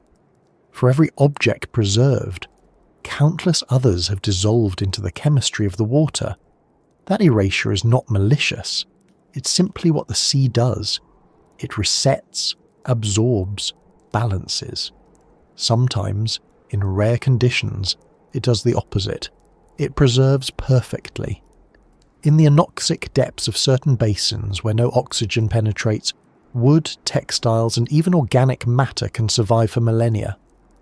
In the Baltic, ships from centuries ago remain upright, their masts intact, their ropes still coiled on deck. In the Black Sea, where the bottom waters contain hydrogen sulfide instead of oxygen, entire settlements may lie sealed in time. There, the silence is absolute, a stillness so complete that decay itself slows to a stop. These pockets of preservation remind us that the sea's silence isn't only destructive, it's protective too. It can erase or it can cradle, depending on the balance of conditions. The silence of the sea also extends to what it does to human perception. When divers descend, sound changes. It travels faster and differently through water, making it impossible to tell direction. Above a certain depth, the sense of time starts to stretch. Breathing becomes measured, deliberate. Movements slow down. The world narrows to what the light touches. In those moments, the ocean feels infinite not because of its size, but because of its indifference. It doesn't react. It doesn't echo back. You're surrounded by something that existed long before you, and will exist long after. Every small sound, your breathing, your bubbles, the hum of distant machinery, becomes immense against that backdrop. For those who explore it regularly, the experience changes their sense of history. On land, we're used to thinking in visible layers. Ruins built over ruins, traces of people left behind. Underwater, time collapses. Everything is simultaneous. You can swim over a modern shipwreck and then, a few meters away, touch the stone of a structure thousands of years older. The sea doesn't arrange history in sequence, it mixes it. That mixture is part of its silence. It refuses to separate the ancient from the recent, the natural from the human. There's also a silence of scale. The ocean is vast beyond comprehension. Even with satellites and sonar, we've mapped only a fraction of its floor in detail. The rest remains blank on our charts, marked simply as depth and darkness. The unknown isn't just theoretical, it's physical. Most of the seafloor is still unseen, unexplored, unmeasured. Somewhere in that immensity may lie evidence that could rewrite history. Somewhere else there is nothing at all but rock and silt. The ratio of what we know to what we don't is staggering. Every new survey, every expedition chips away at that blankness, but only slightly. The more we map, the more we realise how much remains unmapped. The silence doesn't shrink, it deepens. The ocean's refusal to reveal everything at once makes discovery meaningful. Each new find, a submerged village, a lost river channel, a fossilized reef, is a small interruption in the quiet. But the quiet always returns. The silence also has a moral weight. It's a reminder of scale, of proportion, of humility. When we talk about lost civilizations or vanished coastlines, we often imagine ourselves as detectives, piecing together a mystery. But the truth is, we are the briefest of guests in a story far older than us. The sea's silence reminds us that the planet's memory extends beyond human memory. We are not its first observers, and we will not be its last. The ocean's patience dwarfs ours. In that sense, the silence is comforting. It means the Earth continues, regardless of what we know. The drowned plains and buried valleys still exist in their own way, transformed but not gone. The minerals from ancient buildings dissolve and reassemble in coral reefs. The carbon from long-dead forests feeds plankton. The cycle of life, death and transformation continues without pause. The sea's quiet persistence is the background against which all our activity unfolds. Sometimes, this perspective feels heavy. The idea that the sea erases everything we build can seem like a kind of futility. But it can also be a relief. To know that nothing is truly permanent frees us from the illusion that it should be. The ocean teaches the same lesson that time does. Endurance isn't about staying unchanged. It's about continuing to participate. The silence of the sea isn't emptiness, it's equilibrium. It's the sound of things continuing at a scale too large for us to hear. Even the creatures that live in the deep seem shaped by that silence. Many have no eyes, no pigment, no need for speech. They navigate through vibration, through faint chemical signals, through instinct refined over millions of years. To them, the absence of light and noise isn't alien, it's normal. The same environment that feels isolating to us is home to them. The silence is filled with meaning we can't perceive. That, too, is a kind of message. Not everything that exists was meant to be understood by us. When we listen to the ocean with our instruments, we sometimes catch strange sounds, low-frequency hums, clicks and pulses that don't match any known source. Some are geological, caused by ice breaking or underwater landslides. Others remain unexplained. The bloop, recorded in 1997 by the US National Oceanic and Atmospheric Administration, was one of these. For years it puzzled scientists. It was powerful, low, and echoed across vast distances. Eventually it was traced to ice fracturing in Antarctica, but for a time it felt like the ocean had spoken in a voice no one could recognize. It reminded us how small we are inside its volume of sound. That kind of mystery still happens. Every expedition picks up signals no one expected. Bursts of noise, sudden silences, shifts in background patterns. Each one adds to the texture of the ocean's soundscape. Over time, researchers have begun to treat this soundscape as a kind of living archive. By comparing recordings over years, they can track changes in ecosystems, currents, and even human activity. The silence in this context becomes a measure of disruption.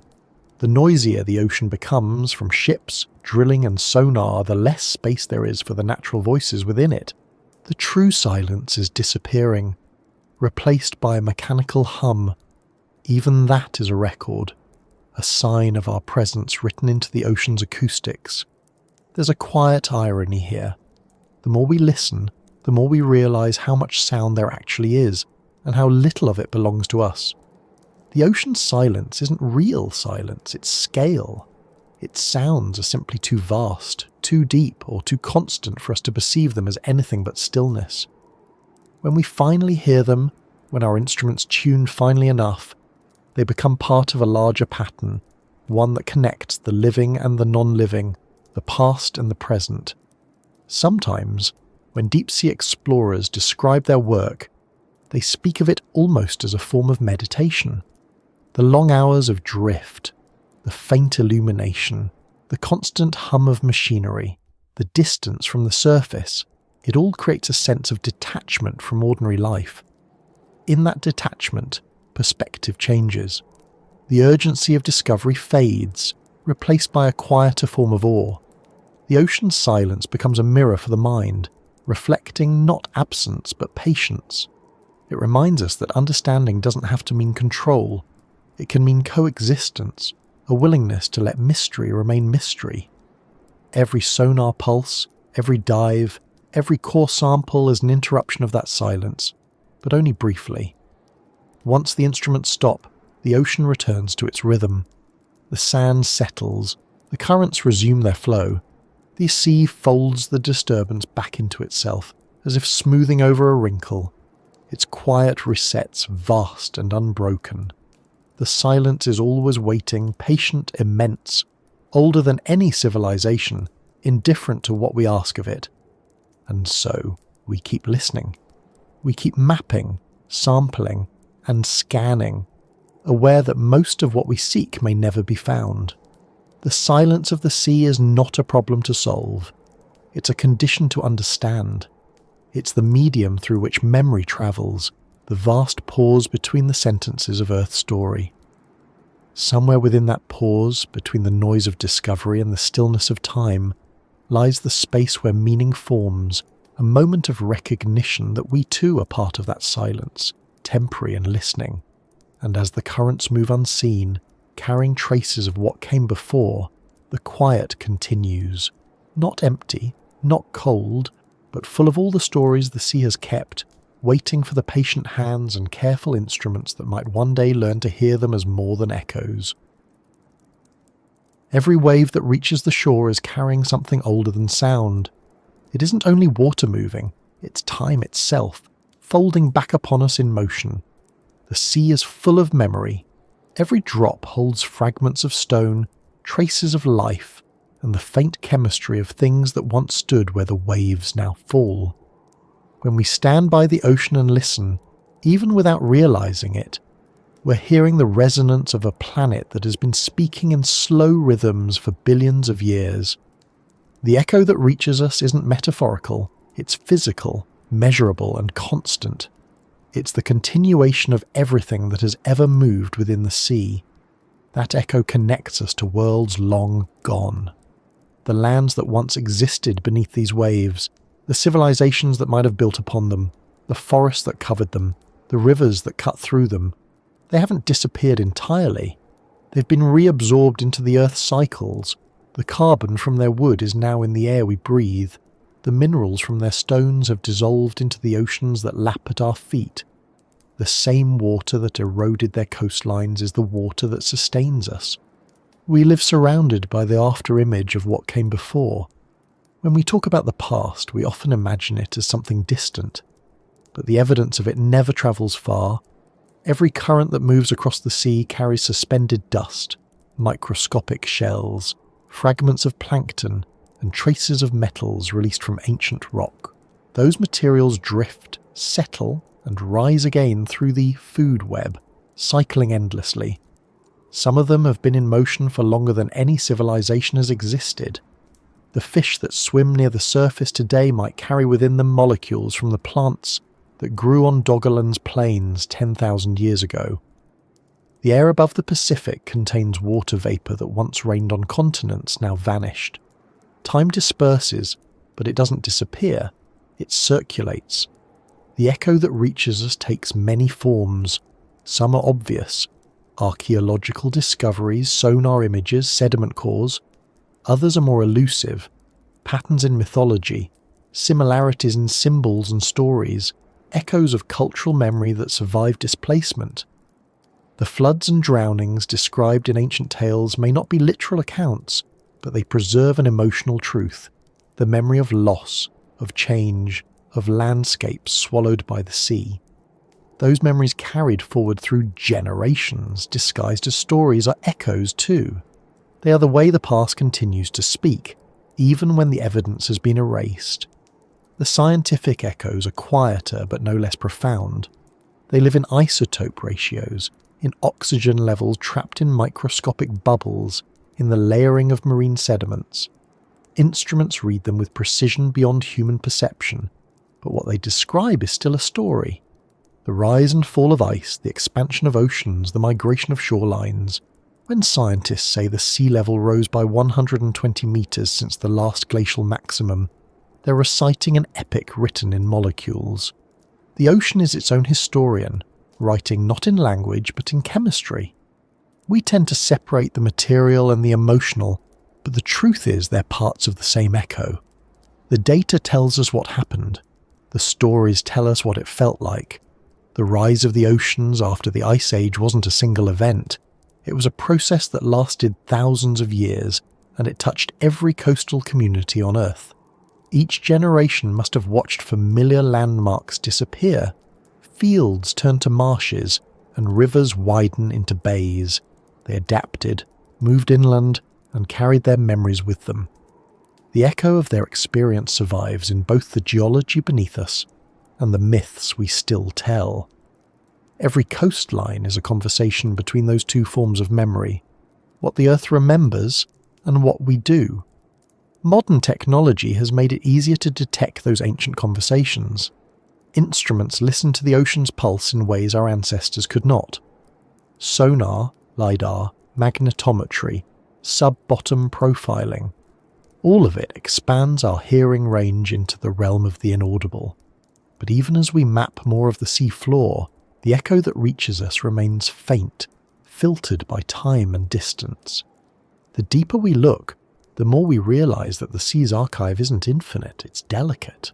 The smallest shift in current, the smallest disturbance can erase evidence that took millennia to form. The ocean's memory survives only through balance, and still, it speaks. Sometimes it does so through coincidence, like the way pollen preserved in deep-sea cores matches plants described in ancient texts, or through chemical signatures that confirm flood patterns once recorded as legend, or through the sudden rediscovery of a site thought lost forever. Each time we find one of these connections, we hear the echo becoming slightly clearer. It doesn't resolve into certainty, but into recognition. It tells us that what we imagined about the past might not have been so far from truth after all. The echo also comes through sound itself. The ocean is full of background resonance, much of it made by the planet. The low-frequency hum of waves interacting with the seafloor, the vibrations of tectonic movement, the faint roars of underwater volcanoes, all of these contribute to what scientists call the seismic hum. It's the Earth's own music, a near-constant vibration that envelops the planet. Recorded and amplified, it sounds like a deep, slow heartbeat. It's the literal sound of motion continuing through rock and water. When you hear it, you're hearing the pulse of everything that came before, still moving. In the same way, the magnetic field of the Earth carries an echo of its history. The minerals in basalt formed on ancient seafloors retain the orientation of the planet's magnetic poles at the time of their creation. By studying those orientations, scientists can trace the drift of continents and the opening of oceans. Each rock is a compass frozen in time, pointing toward an ancient north. Those tiny alignments, invisible to the eye, collectively tell the story of continents separating and rejoining over hundreds of millions of years. The sea itself is part of that record, continually erasing and rewriting its own geography. For humans, these echoes have always had a deeper pull. We are drawn to the idea that something of the past still calls to us, that the ruins beneath the waves are not silent but waiting. There's a reason lost civilizations fascinate us so much. They represent a version of ourselves extended backward into time, a reassurance that intelligence, creativity and meaning existed before us and might outlast us. When we imagine the first builders standing on coasts that are now seabeds, we're really imagining the continuity of human thought. Their stones, if they remain, are less important than the impulse that placed them. The echo that reaches us from their world is not in the stone, but in our curiosity about it. That curiosity is its own form of echo. Every scientific expedition, every story told, every question asked about what might lie beneath the sea, repeats a pattern as old as thought itself, the desire to connect with what came before. In that sense, rediscovery is not a return to the past, but a dialogue with it. We listen to the ocean not to hear it confirm our theories, but to feel that continuity, that line connecting us to the forgotten coasts, the drowned valleys, the lives erased but not lost. The echo reminds us that we are participants in the same long rhythm, another generation standing on temporary land, watching the water move closer. Even the tools we build to explore the sea, our machines, sensors, satellites, are part of that rhythm. They are our answer to the echo. Each new technology extends the conversation a little further, translating vibrations and reflections into understanding. But no matter how advanced our tools become, they will never silence the mystery entirely. The ocean's voice will always remain partly beyond translation. That's not failure, it's balance. Some distance must remain between the question and the answer, otherwise the wonder disappears. Sometimes the echo reaches us not through discovery, but through emotion. Standing on a shoreline at night, hearing the long draw and retreat of the tide, the sound carries something deeper than physics. It's recognition. The same waves have been arriving here for thousands of years, hitting the same rocks, shaping the same curves of coast. Generations have stood in the same place, listening. The ocean connects those moments into one unbroken sensation. The echo isn't just in sound, it's in the shared act of listening. The sea reflects our own impermanence back to us in its most honest form. It doesn't promise that anything will last, but it shows that everything continues. The molecules that make up our bodies have passed through oceans countless times. The calcium in our bones was once part of shells, reefs, and skeletons that sank to the seafloor long before humans existed. The salt in our blood mirrors the salinity of the ocean itself, a chemical reminder of where life began. When we listen to the sea, we're hearing the environment that made us possible. The echo that reaches us isn't just historical, it's biological. It's the resonance of origin. That origin is still ongoing. The sea continues to shape us, both physically and culturally. It defines our climates, feeds our populations, and determines the rhythms of our economies and migrations. Its rising levels, once again, are redrawing coastlines. The same processes that buried ancient lands beneath water are now repeating, slowly and without pause. Our cities, like theirs, stand at the edge of change. The echo from the past is becoming the warning of the present. Scientists measuring modern sea level rise often describe their data in terms of centimetres per decade. It sounds small, but across time it's immense. A few centimetres today could mean metres in the future. The pace mirrors the ancient melts that drowned the Ice Age coasts. The difference now is awareness. We know what's coming. The same slow silence that once consumed Doggerland or the Gulf Oasis is approaching again, only this time we can measure it, predict it, model it. The echo of the past doesn't just reach us, it instructs us. It reminds us that adaptation, not permanence, is the rule of survival. The echo also carries humility. It reminds us that everything we build, no matter how strong, will one day belong to the same cycle. The glass, the steel, the concrete, all will dissolve and re-enter the Earth's chemistry. The cities we call modern will become the sediments of the future, and perhaps tens of thousands of years from now, someone or something will search for traces of us beneath a new sea, wondering what we were, just as we now wonder about those who came before. The ocean will remember us the way it remembers everything, not in form but in residue, and perhaps that is enough. The echo that still reaches us is not a promise of recovery, but a gesture of continuity. The world doesn't need to preserve our exact image to preserve our meaning. Every discovery we make beneath the waves is proof that the past still moves through the present, that nothing, once part of this planet, ever truly leaves it. The sea is the bridge between what was and what is, carrying the residue of both.